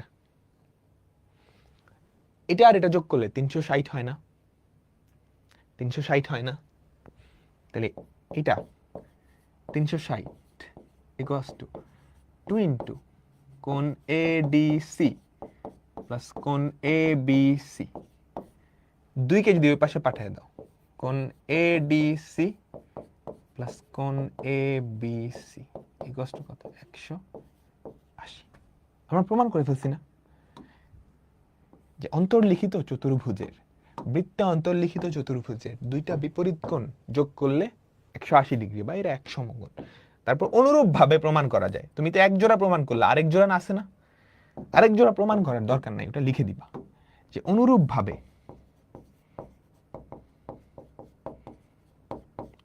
ভাবে প্রমাণ করা যায় যে কোণ ডিএসি, সরি কোণ ডিএবি সমান কোণ ডিএবি প্লাস কোণ ডিসিবি সমান 180 ডিগ্রি। বুঝতে পারছো সবাই? সহজ না? আমাকে বলো, আর বেশিক্ষণ নাই। তোমরা সবাই কি বুঝতে পারছো? এওসি সমান 2abc হয় কেন? এওসি এই যে এইটা কেন্দ্রস্থ কোণ, এটা বৃত্তস্থ কোণ না? এই চাপের উপর দণ্ডায়মান, কেন্দ্রস্থ এটা, বৃত্তস্থ এটা। ক্লিয়ার? সুন্দর করে এখানে প্রমাণ দেওয়া আছে, দেখে নিবা। আচ্ছা, একটা অনুসিদ্ধান্ত আছে, দেখো তো কি বলছে। একটা বৃত্ত, এই বৃত্তে অন্তর্লিখিত একটা চতুর্ভুজ, এই বৃত্তে অন্তর্লিখিত একটা চতুর্ভুজ, ঠিক আছে? এই বৃত্তে অন্তর্লিখিত একটা চতুর্ভুজ।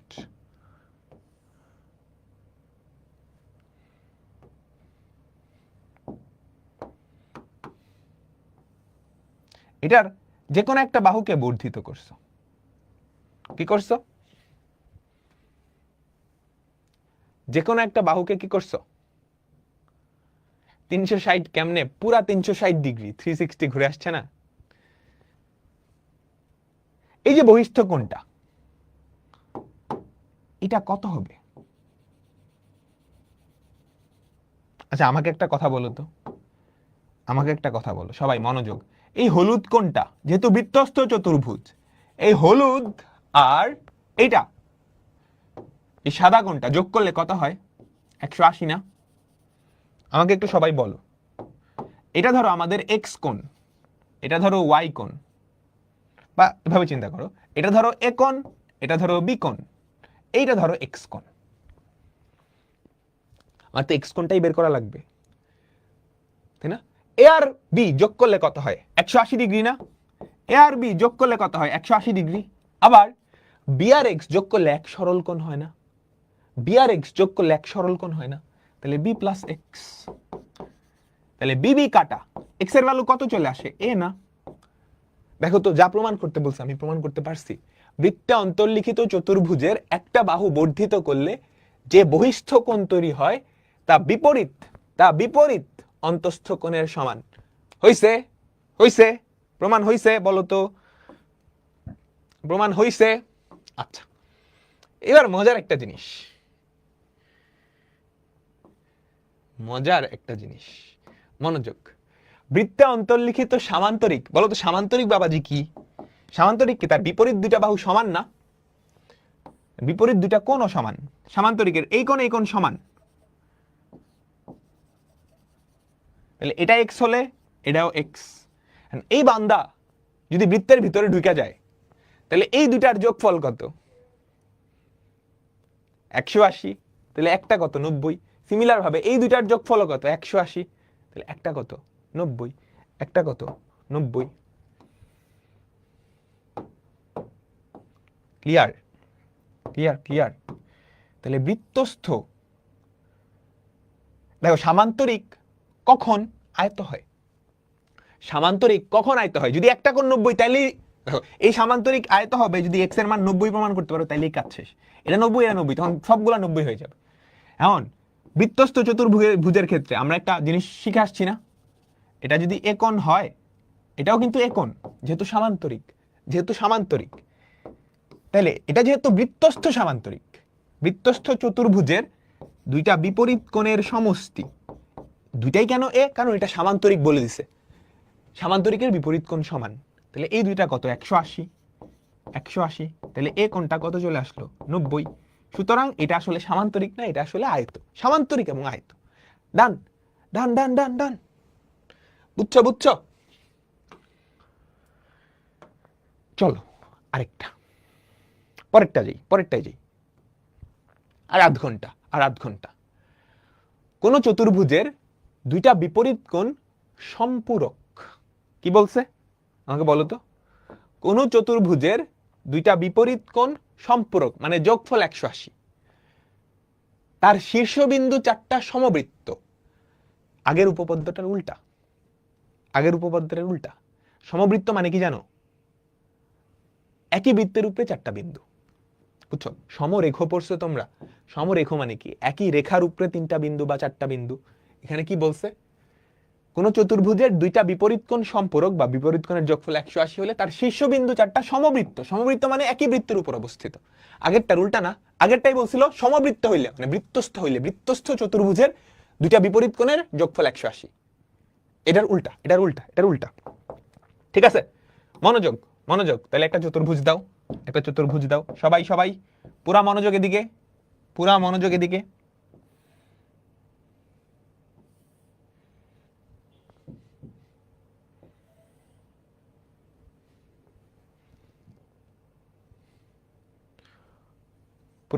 কি এদিকে দিছো? আচ্ছা নাম দাও, এ বি সি। বুঝছো? তোমরা সবাই কি বুঝছো? আমাকে বলো তো। কোন চতুর্ভুজের দুইটা বিপরীত কোণ কেমন হলে? আমাকে বলো তো। সম্পূরক হলে শীর্ষবিন্দু 4টা সমবিন্দু। তোমরা কি পারবা? একটু চিন্তা করো, আমি কিন্তু অলরেডি পড়াইছি, ওইটার জাস্ট উল্টা। একটু চিন্তা করো, প্রথমে যেটা পড়াইছি তার খালি উল্টা, আর কিচ্ছু না। প্রথমটার জাস্ট উল্টা, আর কিচ্ছু না। প্রথমটার জাস্ট উল্টা। সবাই সবাই একটু চিন্তা করো। এরকম উপপাদ্য কিন্তু আমরা পড়ছি, তাই না?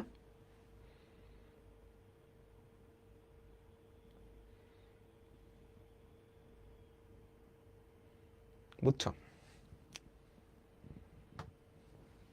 আচ্ছা, আমরা একটা কাজ করি, আমাকে কি দেখাইতে বলছে? ত্রিভুজ চতুর্ভুজটা সমবৃত্ত, মানে বৃত্তস্থ। তাহলে আমরা ফার্স্টে চিন্তা করি যে চতুর্ভুজটা আসলে সমবৃত্ত না।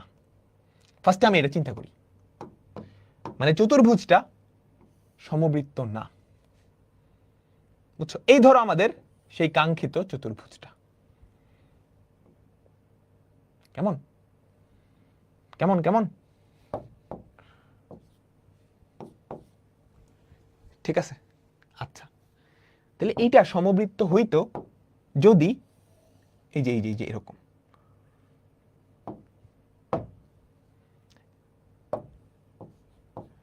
সবাই একটু মনোযোগ দিবা, মনোযোগ মনোযোগ মনোযোগ মনোযোগ, সবাই মনোযোগ। আমরা ধরে নিলাম এই হচ্ছে আমাদের সেই চতুর্ভুজটা, এই হচ্ছে আমাদের সেই চতুর্ভুজটা। এটা কিন্তু সমবৃত্ত না, কিন্তু এই চতুর্ভুজের এ আর সি, এই দুইটা কোণের যোগফল, সম্পূরক যেহেতু 180 ডিগ্রি। আচ্ছা, আমি ইচ্ছা করে ধরে নিছি যাতে এটা কি, যেটা প্রমাণ করতে বলছে তার উল্টাটা ধরে নিছি। এবার আমি একটা বৃত্তস্থ চতুর্ভুজ চিন্তা করি, বৃত্তস্থ চতুর্ভুজ আঁকাই। এ বি ডি ই হচ্ছে সেই বৃত্তস্থ চতুর্ভুজটা। এটা আমি জোর করে আঁকাইলাম, বুঝছো? আমি জোর করে একটা এ বি ডি বৃত্তস্থ চতুর্ভুজ আঁকাইলাম। এটা কোশ্চেনে দেওয়া, এটা কোশ্চেনে দেওয়া।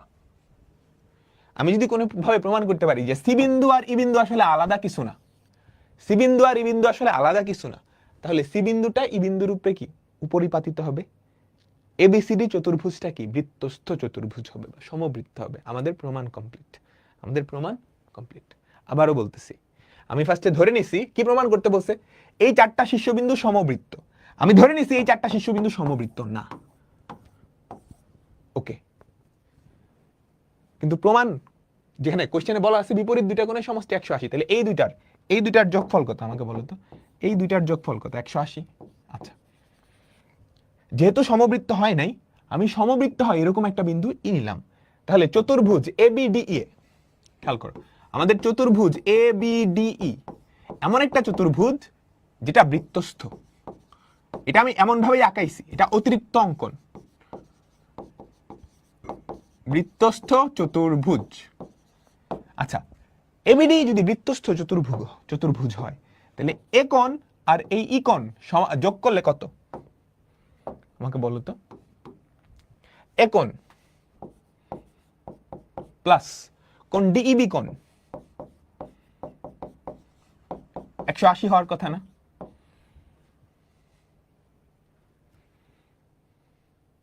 বুঝতে পারছো?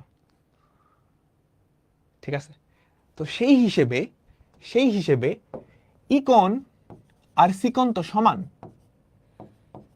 সেই হিসেবে খেয়াল করো এই দুইটা সমান হওয়ার কথা না?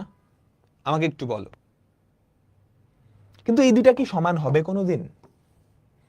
না, কারণ এটা তো একটু খেয়াল করো এইটা কিন্তু এই ত্রিভুজটার বহিস্থ কোণ না। আমাকে বলো এই যে এই কোণটা শোনো, আমি ধরে নিছি এ বি সি ডি এটা বৃত্তস্থ চতুর্ভুজ না, বুঝছো? যেটা প্রমাণ করতে বলছে তার উল্টাটা।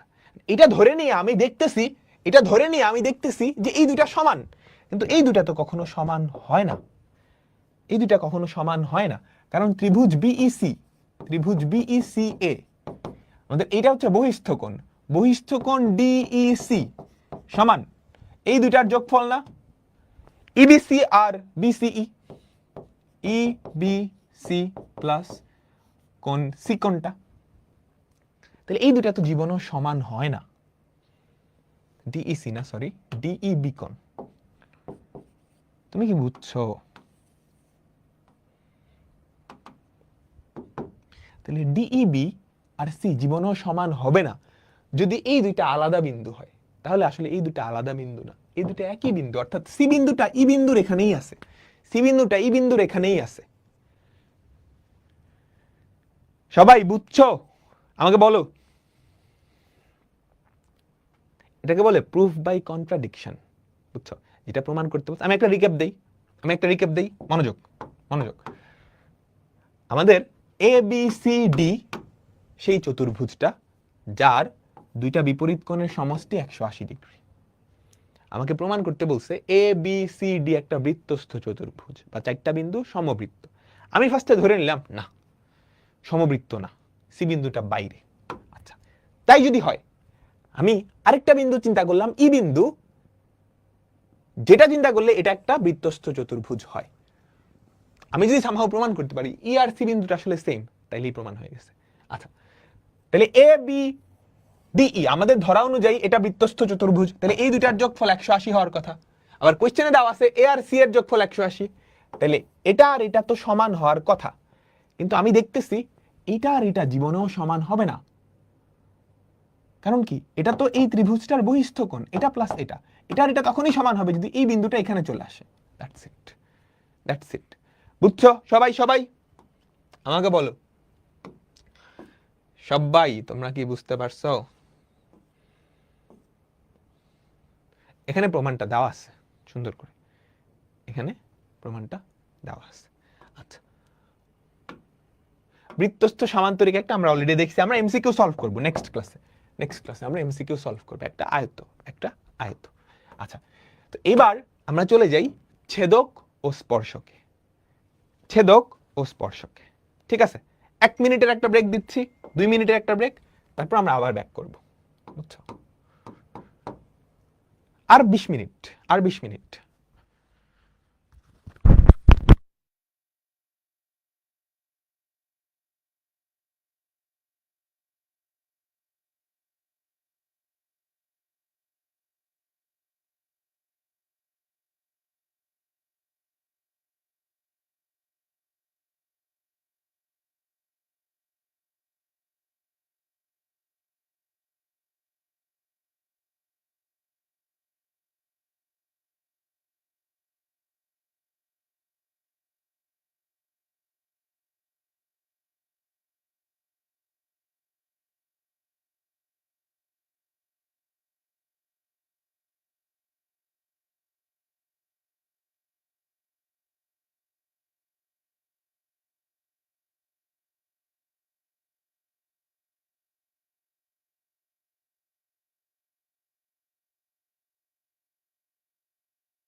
আচ্ছা, তো আমাদের 8.4 আমরা চলে আসবো ছেদক ও স্পর্শক এই ব্যাপারটা নিয়ে।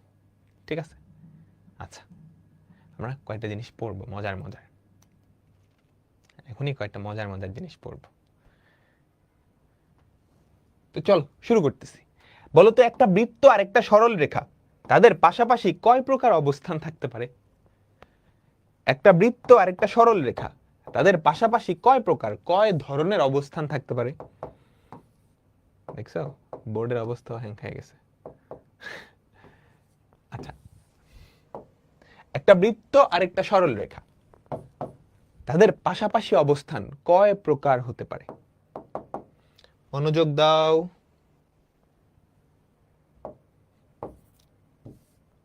আমরা এখন দেখব ছেদক ও স্পর্শক এই টপিকটা। তো এই টপিকটা বোঝার জন্য বৃত্ত আর সরল রেখা তাদের পাশাপাশি অবস্থান কয় প্রকার হইতে পারে? দেখো, এই একটা বৃত্ত, এই একটা সরল রেখা। তো প্রথম অবস্থান হচ্ছে এরকম, বৃত্ত আর সরল রেখা রাগ করে আছে, তারা কি দূরে সরে আছে। তখন এই সরল রেখাটাকে এই বৃত্তের স্পর্শকও বলবো না, ছেদকও বলবো না, স্পর্শকও বলবো না, ছেদকও বলবো না। এবার এই সরল রেখাটা আস্তে আস্তে আস্তে আস্তে আস্তে আস্তে আস্তে আস্তে আস্তে কাছে আসা শুরু করলো। সে যদি একটা বিন্দুতে ছেদ করে, মানে জাস্ট স্পর্শ করছে, জাস্ট স্পর্শ করছে, তখন এই সরল রেখাটাকে এই বৃত্তের কি বলে? স্পর্শক। স্পর্শক। সে যদি আরো কাছে চলে যায় তখন সে আর স্পর্শ করে না, সে কি করে? দুইটা বিন্দুতে ছেদ করে ফেলে, দুইটা বিন্দুতে ছেদ করে ফেলে, এটাকে বলে ছেদক। ছেদক। তাহলে একটা বৃত্ত আর একটা সরল রেখা, তাদের কয়টা অবস্থান সম্ভব? একটা বৃত্ত আর একটা সরল রেখা, তাদের কয়টা অবস্থান সম্ভব? তিনটা অবস্থান সম্ভব।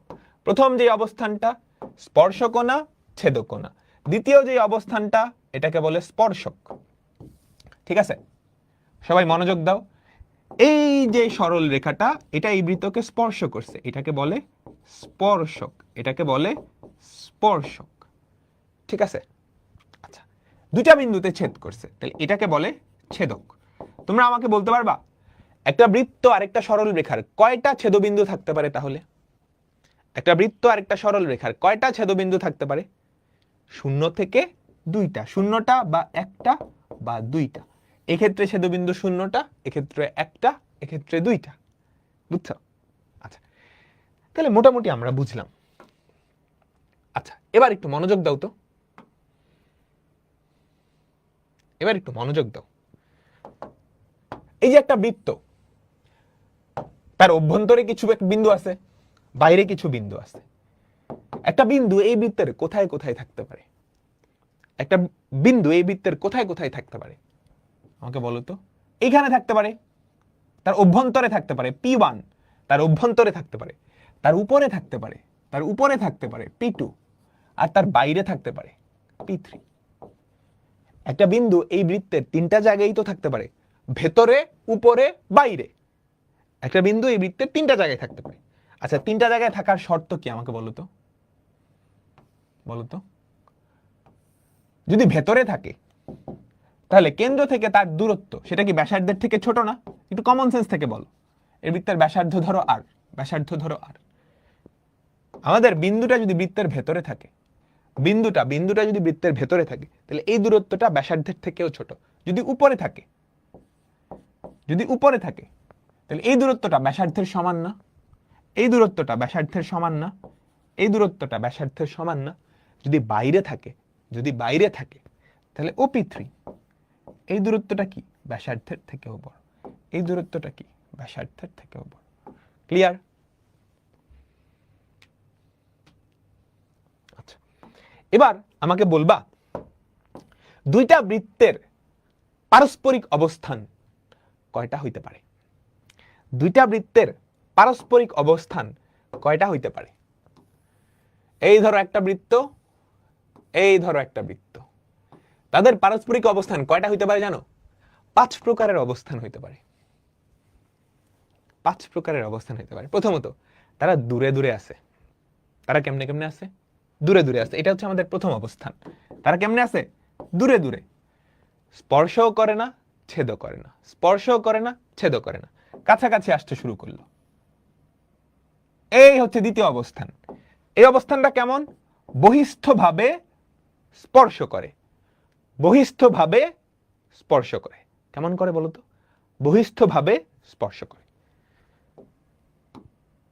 এটা হচ্ছে তৃতীয় অবস্থান। এই অবস্থানটা কি? দুইটা বিন্দুতে ছেদ করে। এই দুইটা বৃত্ত দুইটা বিন্দুতে ছেদ করে, দুইটা বিন্দুতে ছেদ করে, যাচ্ছে যাচ্ছে যাচ্ছে যাচ্ছে যাচ্ছে যাচ্ছে যাচ্ছে যাচ্ছে, এখনো কিন্তু এই অবস্থানে দুইটা বিন্দুতে ছেদ করে। এটা হচ্ছে চতুর্থ অবস্থান। এটা কি? অন্তস্থভাবে স্পর্শ করে। এটা কি আমাকে বলো তো? অন্তস্থভাবে স্পর্শ করে। অন্তস্থভাবে স্পর্শ করে, ভেতরে ঢুকে গেল। এটা হচ্ছে পঞ্চম অবস্থান। তাহলে দুইটা বৃত্তের কয়টা অবস্থান হয় বলো তো? দুইটা বৃত্তের কয়টা অবস্থান হয়? সবাই সবাই আমাকে একটু বলো। দুইটা বৃত্তের কয়টা অবস্থান হয়? 5টা অবস্থান। সেই 5টা অবস্থান আমি এখানে আঁকায় দেখাই। কেমন? প্রথম অবস্থান দূরে দূরে আছে, প্রথম অবস্থান দূরে দূরে আছে। দ্বিতীয় অবস্থান বহিস্থভাবে স্পর্শ করতেছে। এরপরের অবস্থান দুইটা বিন্দুতে ছেদ করতেছে, দুইটা বিন্দুতে ছেদ করতেছে।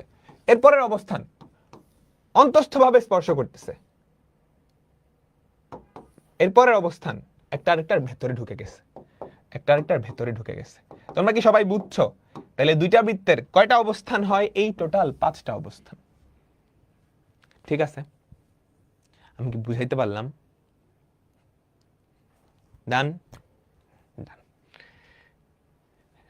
আচ্ছা, এগুলো তোমরা কলেজে উঠলেও পাবা। আচ্ছা, একটা বৃত্তের স্পর্শক, এই তো একটা বৃত্ত, এই এই সরল রেখাটা এই বৃত্তের একটা স্পর্শক না? বুঝছো? এই সরল রেখাটা এই বৃত্তের একটা স্পর্শক। স্পর্শকের ব্যাপার স্যাপারে আসবো, ডিটেইলডে আসবো। এখন কোন স্পর্শক যদি একই সাথে দুইটা বৃত্তকে স্পর্শ করে, কোন স্পর্শক যদি একই সাথে দুইটা বৃত্তকে স্পর্শ করে, তাকে কি বলা হয় জানো? সাধারণ স্পর্শক। তাকে কি বলে জানো? কি বলে? সাধারণ স্পর্শক। তাহলে এই যে সাদাটা, সেটা একই সাথে এই দুইটা বৃত্তের স্পর্শক। তাহলে এই দুইটা বৃত্তের কি স্পর্শক? সাধারণ স্পর্শক। এখন সাধারণ স্পর্শক আবার দুই প্রকার। মনোযোগ। সাধারণ স্পর্শক আবার দুই প্রকার। প্রথম টাইপকে বলে সরল সাধারণ স্পর্শক। সরল সাধারণ, লেখো আমার সাথে সাথে, স্পর্শক। দ্বিতীয় টাইপ হচ্ছে তির্যক সাধারণ স্পর্শক। দ্বিতীয়টাকে কি বলে? তির্যক সাধারণ স্পর্শক। আচ্ছা, যদি এরকম হয়, এই যে এটা একটা সাধারণ স্পর্শক না, দুইটা বৃত্তের কেন্দ্র স্পর্শকের একই পাশে, দুইটা বৃত্তের কেন্দ্র স্পর্শকের একই পাশে, তখন তাকে বলা হয় সরল সাধারণ স্পর্শক। এই যে সাদাটা, এটা একটা সরল সাধারণ স্পর্শক। বুঝছো? আচ্ছা, আমি আরেকটা সাধারণ স্পর্শক আঁকাই। এই যে হলুদটা খেয়াল করো তো, এই হলুদ বেচারা, সেও কিন্তু সাধারণ স্পর্শক, তাই না? এই হলুদ বেচারা, সেও কিন্তু সাধারণ স্পর্শক। কিন্তু এই হলুদটার দেখো দুইটা বৃত্তের কেন্দ্র দুই পাশে যদি এরকম হয়, তখন সেই স্পর্শককে বলা হয় তির্যক সাধারণ স্পর্শক। আমি বুঝাইতে পারছি? বলো আমি বুঝাইতে পারছি? ঠিক আছে, ডান। আমি বুঝাইতে পারছি তোমাদেরকে। এখন দুইটা বৃত্তের কয়টা সাধারণ স্পর্শক সম্ভব? দুইটা বৃত্তের কয়টা সাধারণ স্পর্শক সম্ভব সেটা ডিপেন্ড করে তাদের অবস্থানের উপরে। তাদের এই 5টা অবস্থান আছে না, দুইটা বৃত্তের, এই যে দুইটা বৃত্ত, তাদের কয়টা সাধারণ স্পর্শক সম্ভব সেটা ডিপেন্ড করে তাদের অবস্থানের উপরে। দেখো, প্রথম, তারা যদি দূরে দূরে থাকে, তাহলে তাদের কয়টা সাধারণ স্পর্শক আঁকানো সম্ভব? আমি আঁকতেছি, তোমরা আমার সাথে সাথে একটু আঁকাও। আমি আঁকতেছি, তোমরা আমার সাথে সাথে একটু আঁকাও। দুইটা বৃত্ত যদি দূরে দূরে অবস্থান করে, দুইটা বৃত্ত যদি দূরে দূরে অবস্থান করে, তাহলে সাধারণ স্পর্শক কয়টা আঁকানো সম্ভব বলো তো? এমনি দুইটা আঁকছি, এমনি দুইটা আঁকানো সম্ভব। আমি পুরোপুরি অ্যাকুরেট আঁকতেছি না, জাস্ট আনুমানিক আঁকাই দিতেছি। ঠিক আছে? তাহলে এক্ষেত্রে 4টা সাধারণ স্পর্শক আঁকানো সম্ভব, যার মধ্যে আমি সাদা দিয়ে সরল সাধারণ বুঝাচ্ছি, হলুদ দিয়ে তির্যক সাধারণ। দুইটা সরল সাধারণ, দুইটা তির্যক সাধারণ, দুইটা সরল সাধারণ, দুইটা তির্যক সাধারণ। আচ্ছা, এর পরের অবস্থানে চিন্তা করো তো, এই অবস্থানে যদি আসো, সরল সাধারণ কয়টা? দুইটা। সরল সাধারণ কয়টা? দুইটা। তির্যক সাধারণ কি আর দুইটা আঁকানো সম্ভব? তির্যক সাধারণ কিন্তু স্পর্শক তখন একটা। তাহলে এক্ষেত্রে টোটাল স্পর্শক কয়টা? টোটাল স্পর্শক কয়টা? তিনটা। দুইটা সরল সাধারণ, একটা তির্যক সাধারণ। এগুলো মুখস্থ করিও না। বুঝছো? আচ্ছা, এরপর এক্ষেত্রে খেয়াল করো তো,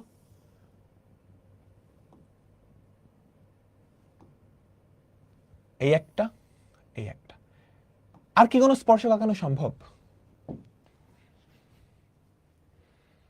দুইটা সাধারণ স্পর্শক, এখানে দুইটাই কি সরল সাধারণ স্পর্শক, তির্যক সাধারণ আছে না? তির্যক সাধারণ কত? শূন্যটা। এই ক্ষেত্রে স্পর্শক আছেই একটা, কারণ তাদের স্পর্শ বিন্দু তো একটা। তাহলে একটাই স্পর্শক, সেই একটা কি সরল সাধারণ স্পর্শক। এক্ষেত্রে কোনো সাধারণ স্পর্শক নাই। তাহলে আমি যদি জিজ্ঞেস করি দুইটা বৃত্তের কয়টা সাধারণ স্পর্শক আঁকানো সম্ভব, তুমি কয়টা লিখবা বলো তো? দুইটা বৃত্তের কয়টা সাধারণ স্পর্শক আঁকানো সম্ভব, তুমি কি বলবা? 0 থেকে 4টা। 0 থেকে 4টা। এটা ডিপেন্ড করে তাদের অবস্থান কেমন, এটা ডিপেন্ড করে তাদের অবস্থান কেমন। বুঝাইতে পারছি? বুঝাইতে পারছি? আচ্ছা, এই কয়টা অবস্থানের মধ্যে খুবই ইম্পর্টেন্ট দুইটা অবস্থান হচ্ছে বৃত্ত দুইটা যখন স্পর্শ করে। তোমরা কলেজে উঠে আরো ভালো করে পড়বা। বৃত্ত দুইটা যখন স্পর্শ করে, এই দুইটা নিয়ে আমরা কিছুক্ষণ পরে আবার কথা বলবো। এটাকে বলে বহিস্থ স্পর্শ, এটাকে বলে অন্তঃস্থ স্পর্শ। এটাকে বলে বহিস্থ স্পর্শ, এটাকে বলে অন্তঃস্থ স্পর্শ। চলো আমরা কিছু উপপাদ্য দেখে আসি, কিছু উপপাদ্য দেখে আসছি। বৃত্তের যে কোনো বিন্দুতে অঙ্কিত স্পর্শক স্পর্শ বিন্দুগামী ব্যাসার্ধের উপরে লম্ব। মানে কি দেখো, এই একটা বৃত্ত, ঠিক আছে, এই একটা বৃত্ত, এই যে বৃত্তের একটা স্পর্শক, ঠিক আছে। স্পর্শ বিন্দু কোনটা? এইটা ধরো স্পর্শ বিন্দু এম, এটা ধরো স্পর্শ বিন্দু। স্পর্শ বিন্দুগামী ব্যাসার্ধ কোনটা আমাকে বলো তো? স্পর্শ বিন্দুগামী ব্যাসার্ধ কোনটা? এটা না, এটা না, এটা না। আমাদের স্পর্শকটা চিন্তা করো এবি। আমাকে কি প্রমাণ করতে হবে বলো, আমাকে কি প্রমাণ করতে হবে? আমরা একদম শুরুতে একটা জিনিস দেখছিলাম, বিন্দু থেকে রেখার ন্যূনতম দূরত্বটা লম্ব হয়, লম্ব দূরত্ব, তাই না? বিন্দু থেকে মনে রাখবা, মনে রাখবা, মনে রাখবা। আবার আবার বলি, বিন্দু থেকে কোন রেখার ন্যূনতম দূরত্বটা লম্ব, একদম শুরুতে পড়ছি না? আচ্ছা, একটু চিন্তা করো তো, এই এমটাই হচ্ছে এই বৃত্তের উপরস্থ বিন্দু। এমটা বাদে বাকি যে কোনো বিন্দু নাও, সেটা কি? সেটা কি এই বৃত্তটার বাইরের বিন্দু না? আমাকে বলো তো, সেটা কি এই বৃত্তটার বাইরের বিন্দু না? তাই তো। ও এম সমান আর, এর বাদে যে কোনো বিন্দু ও কিউ, সেটা কি বৃত্তের বাইরের বিন্দু। তাহলে ও কিউ যেই দূরত্ব, সেটা অবশ্যই ব্যাসার্ধ থেকে বড় হবে, একদম শুরুতে তোমাদের পড়াইছি। তাহলে আমরা কি বলতে পারি না, ও এম যেই দূরত্বটা ও থেকে এবি এর, এবি স্পর্শকের সর্বনিম্ন দূরত্ব,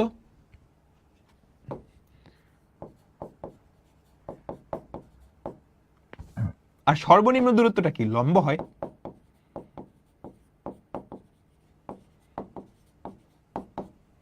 সুতরাং আমরা বলতে পারি ও M is perpendicular to AB. OM is perpendicular to OB. Done? হয়ে গেছে। এটাই সুন্দর করে এই বিস্তারিত লিখে দিছে। ক্লিয়ার? তোমরা কি ক্লিয়ার? এই সহজ না? পানির মতো সহজ অঙ্ক, পানির মতো। এটা 2 নম্বরে আসতে পারে বা শর্ট কোয়েশ্চেন। আচ্ছা, এবার কিছু জিনিসপত্র আমি তোমাকে দেখাই, কিছু জিনিসপত্র মনে রাখবা।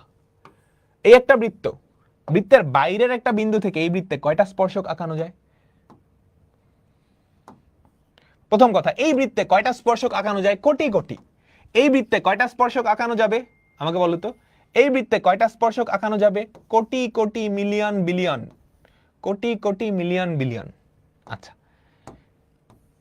এই একটা বৃত্ত, বৃত্তের বাইরের একটা বিন্দু বহিস্থ, বহিস্থ, বহিস্থ একটা বিন্দু থেকে এই বৃত্তে কয়টা স্পর্শক আঁকানো যাবে? কয়টা স্পর্শক আঁকানো যাবে? 2টা। এই একটা, এই একটা। বহিস্থ একটা বিন্দু থেকে একটা বৃত্তে কয়টা স্পর্শক আঁকানো যাবে?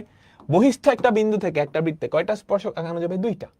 আচ্ছা, বিন্দুটা যদি বৃত্তের উপরস্থ হয়, এখানে কয়টা স্পর্শক আঁকানো যাবে? একটা। কয়টা স্পর্শক আঁকানো যাবে? একটা। বিন্দুটা যদি বৃত্তের ভেতরে হয়, এখান থেকে এই বৃত্তে কয়টা স্পর্শক আঁকানো যাবে আমাকে বলো তো? এখান থেকে এই বৃত্তে কয়টা স্পর্শক আঁকানো যাবে? সবাই বলো, এগুলো কমন সেন্স। 0টা।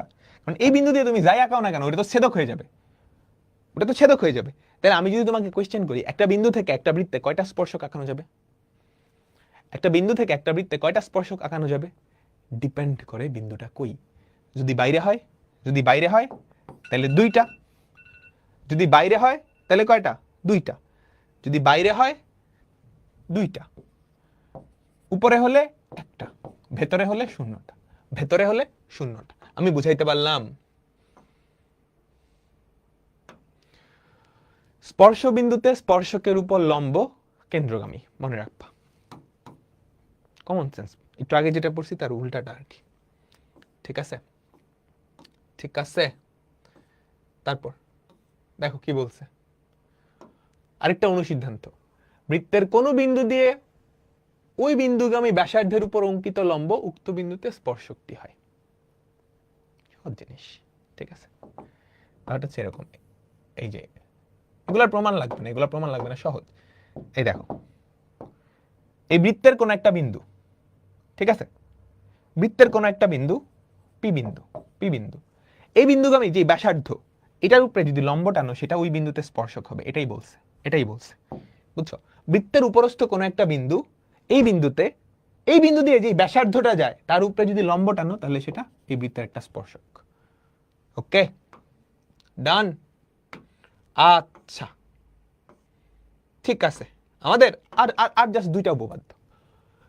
বৃত্তের বহিস্থ কোন বিন্দু থেকে, এই যে এই যে একটা বৃত্ত, বলতো এটার বহিস্থ বিন্দু থেকে এই বৃত্তে কয়টা স্পর্শক আঁকানো যাবে? আমাকে একটু সবাই বলো, বহিস্থ বিন্দু থেকে এই বৃত্তে কয়টা স্পর্শক আঁকানো যাবে? দুইটা। কয়টা স্পর্শক আঁকানো যাবে? দুইটা, তাই না? বুঝছো? ঠিক আছে, এ একটা স্পর্শক, এ একটা স্পর্শক। স্পর্শক যেই বিন্দুতে স্পর্শ করে,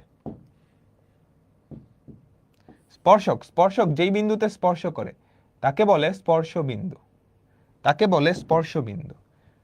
বুঝছো? এই বিন্দুটা ধরো পি বিন্দু, বহিস্থ একটা বিন্দু, এটা হচ্ছে কেন্দ্র। এই একটা স্পর্শ বিন্দু, এই একটা স্পর্শ বিন্দু। তোমাকে কি প্রমাণ করতে বলছে?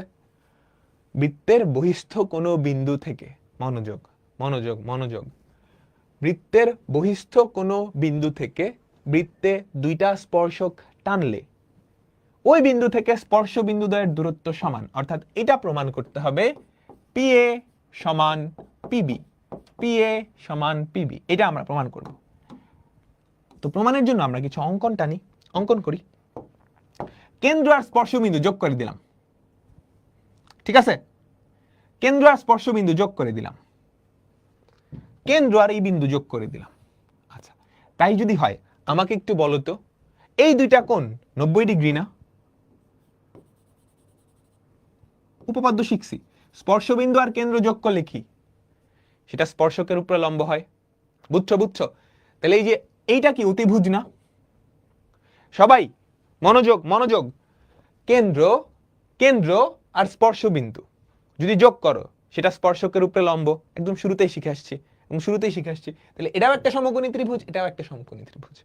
তাহলে এই দুইটা সর্বসম প্রমাণ করতে পারলেই কাজ শেষ, কাজ শেষ। আমাকে বলো, ত্রিভুজ পি ও এ, ও ত্রিভুজ পি ও বি সমকোণী ত্রিভুজে, কেমনে সমকোণী সেটা লিখবা সুন্দর করে, সমকোণী ত্রিভুজে কারা কারা সমান? পিও পিও সেম, কারণ কি একই একই ব্যাস তো। ও এ আর বি সমান, একই বৃত্তের ব্যাসার্ধ, তাই না? সাইড নোট দিবা, একই বৃত্তের ব্যাসার্ধ। সুতরাং ত্রিভুজ পি ও এ আর ত্রিভুজ পি ও বি সর্বসম। সাইড নোট, অতিভুজ বাহু উপপাদ্য। আচ্ছা, তাই যদি হয়, সর্বসম যদি হয়, অনুরূপ বাহুগুলা সমান না? অনুরূপ বাহু কারা কারা? এটা আর এটা অনুরূপ বাহু না? এই কোণ সমান, এই কোণ সমান, এদের বিপরীত বাহু। সুতরাং আমরা লিখতে পারি পি এ সমান পিবি, প্রমাণিত। আমি জাস্ট সামারিটা লিখে দিছি, ডিটেইলসটা তুমি লিখে ফেলবা। কনক্লুশনটা নেই, তুমি অঙ্কনের জন্য এটা আর এটা যোগ করছো, এটা যোগ করলে এটা 90 ডিগ্রি হয়। দুটো সমকোণী ত্রিভুজ, তারা সর্বসম, কাজ শেষ। ডান। বলো বলো, তোমরা কি বুঝতে পারছো?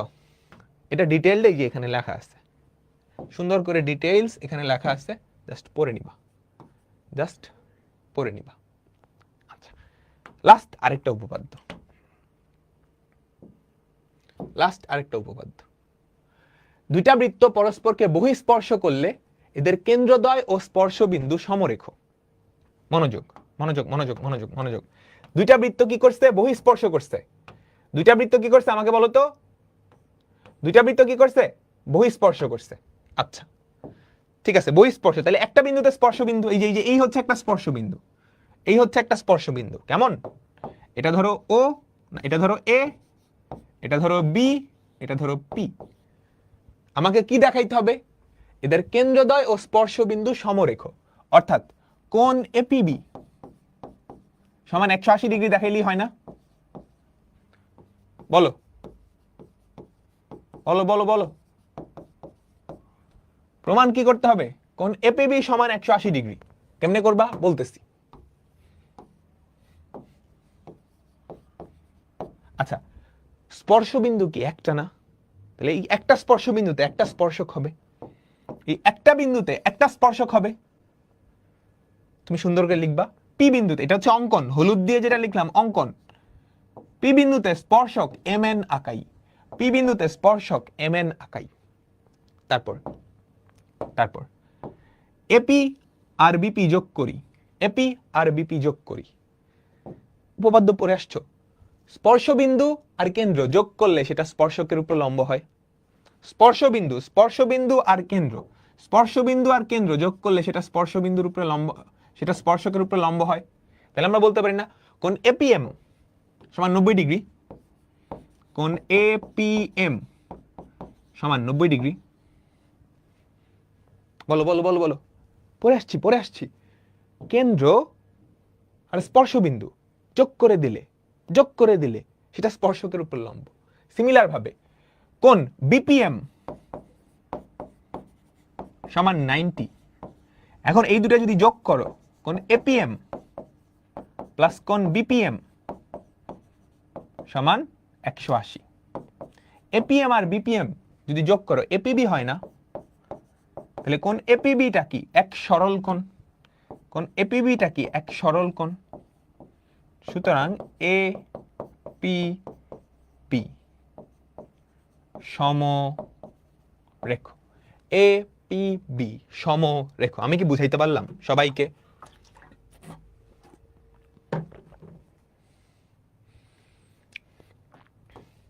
আচ্ছা আবার রিকেপ দিচ্ছি, মনোযোগ। দুইটা বৃত্ত বহিস্থভাবে স্পর্শ করছে, তার মানে তাদের একটা স্পর্শ বিন্দু আছে, এই যে পি বিন্দু একটা স্পর্শ বিন্দু। এই একটা স্পর্শ বিন্দুতে একটা স্পর্শক আঁকানো সম্ভব। তাদের দুইজনের একটা সাধারণ স্পর্শক আছে, ঠিক আছে? আচ্ছা, আমরা উপপাদ্য পড়ে আসছি না? এই স্পর্শ বিন্দু আর কেন্দ্র যদি যোগ করো সেটা স্পর্শকের উপরে লম্ব। পড়ছি? সাইড নোট দিবে এখানে। সুতরাং এটা 90, আবার এটাও 90। তাহলে এই দুটা যোগ করলে কি বড় কোণটা পাবা না? এটা 180 ডিগ্রি। তার মানে এই তিনটা এক সরল কোণ একই রেখার উপরে আছে। কেন্দ্রদ্বয় ও স্পর্শ বিন্দু সমরেখ। ডান ডান ডান। বুঝতে পারছো? এই যে এখানে সুন্দর করে লেখা আছে, ক্লিয়ার? আচ্ছা, আমি তোমারে একটা স্পেশাল জিনিস বলছিলাম। এই দুইটা কেস হচ্ছে স্পেশাল, অন্তঃস্থ স্পর্শ আর বহিস্থ স্পর্শ বলছিলাম না? যদি স্পর্শ করে, মনোযোগ সবাই পুরা মনোযোগ এদিকে, কেমন?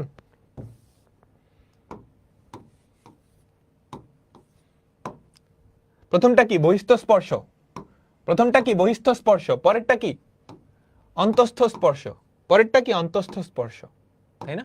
আচ্ছা, বহিস্থ স্পর্শের ক্ষেত্রে স্পর্শ বিন্দু এই তিনটা সমরেখ না? এটা ধরো আমাদের প্রথম কেন্দ্র C1, এটা ধরো দ্বিতীয় কেন্দ্র। এতটুকু কি প্রথমটার ব্যাসার্ধ, এতটুকু কি দ্বিতীয়টার ব্যাসার্ধ।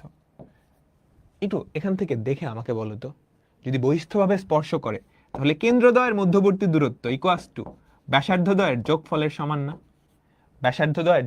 সমান না? আর যদি অন্তঃস্থভাবে স্পর্শ করে, একটু দেখো, যদি অন্তঃস্থভাবে স্পর্শ করে তাহলে এটা হচ্ছে প্রথম কেন্দ্র, এটা হচ্ছে দ্বিতীয় কেন্দ্র, এটা হচ্ছে প্রথম ব্যাসার্ধ, এটা হচ্ছে দ্বিতীয় ব্যাসার্ধ, তাই না? তাহলে কেন্দ্রদ্বয়ের মধ্যবর্তী দূরত্ব, এই যে এটা কেন্দ্রদ্বয়ের মধ্যবর্তী দূরত্ব C1 C2, সেটা কি? ব্যাসার্ধদ্বয়ের অন্তরফল অর্থাৎ বড় ব্যাসার্ধ থেকে R1 বড়টা থেকে ছোটটা বাদ, এই যে এটা মানে অন্তর, এটা মানে এটা বিয়োগ না, এটা মানে বড়টা থেকে ছোটটা বাদ, বড়টা থেকে ছোটটা বাদ। ক্লিয়ার? ক্লিয়ার? বুঝতে পারছো? তোমরা কি বুঝতে পারছো? এই দুইটা অনুসিদ্ধান্ত দেওয়া আছে, এগুলা থেকে প্রচুর এমসিকিউ আসে, এগুলা থেকে প্রচুর এমসিকিউ আসে। পরস্পরকে বহিস্থ স্পর্শ করলে কেন্দ্রদ্বয়ের দূরত্ব বৃত্তদ্বয়ের ব্যাসার্ধের সমষ্টির সমান। অন্তঃস্পর্শ করলে কেন্দ্রদ্বয়ের দূরত্ব ব্যাসার্ধদ্বয়ের অন্তরের সমান। এর মাধ্যমে আমাদের সবগুলা উপপাদ্য শেষ। উপপাদ্য ডান। নেক্সট ক্লাসে আমরা অনুশীলনী দেখব। অনুশীলনী, তো অনুশীলনী আর সিকিউ এমন ভাবে দেখবো যাতে তোমাদের প্যাচ না লাগে। এটা করার জন্য আজকের ক্লাসে যতগুলা উপপাদ্য পড়ছি সবগুলা কিন্তু মাথায় থাকা লাগবে। আমরা এই উপপাদ্যগুলা ব্যবহার করে অনুশীলনী করব, আমরা এই উপপাদ্য ব্যবহার করে অনুশীলনী করাবো, ঠিক আছে? সেটা শেষ হলে আমরা সম্পাদ্য করব, সেটা শেষ হলে কি আমরা সম্পাদ্য করব এই চ্যাপ্টারে। ওকে, ডান? বুঝতে পারছো? ডান। তো আজকের মতো বিদায় নিচ্ছি। আল্লাহ হাফেজ।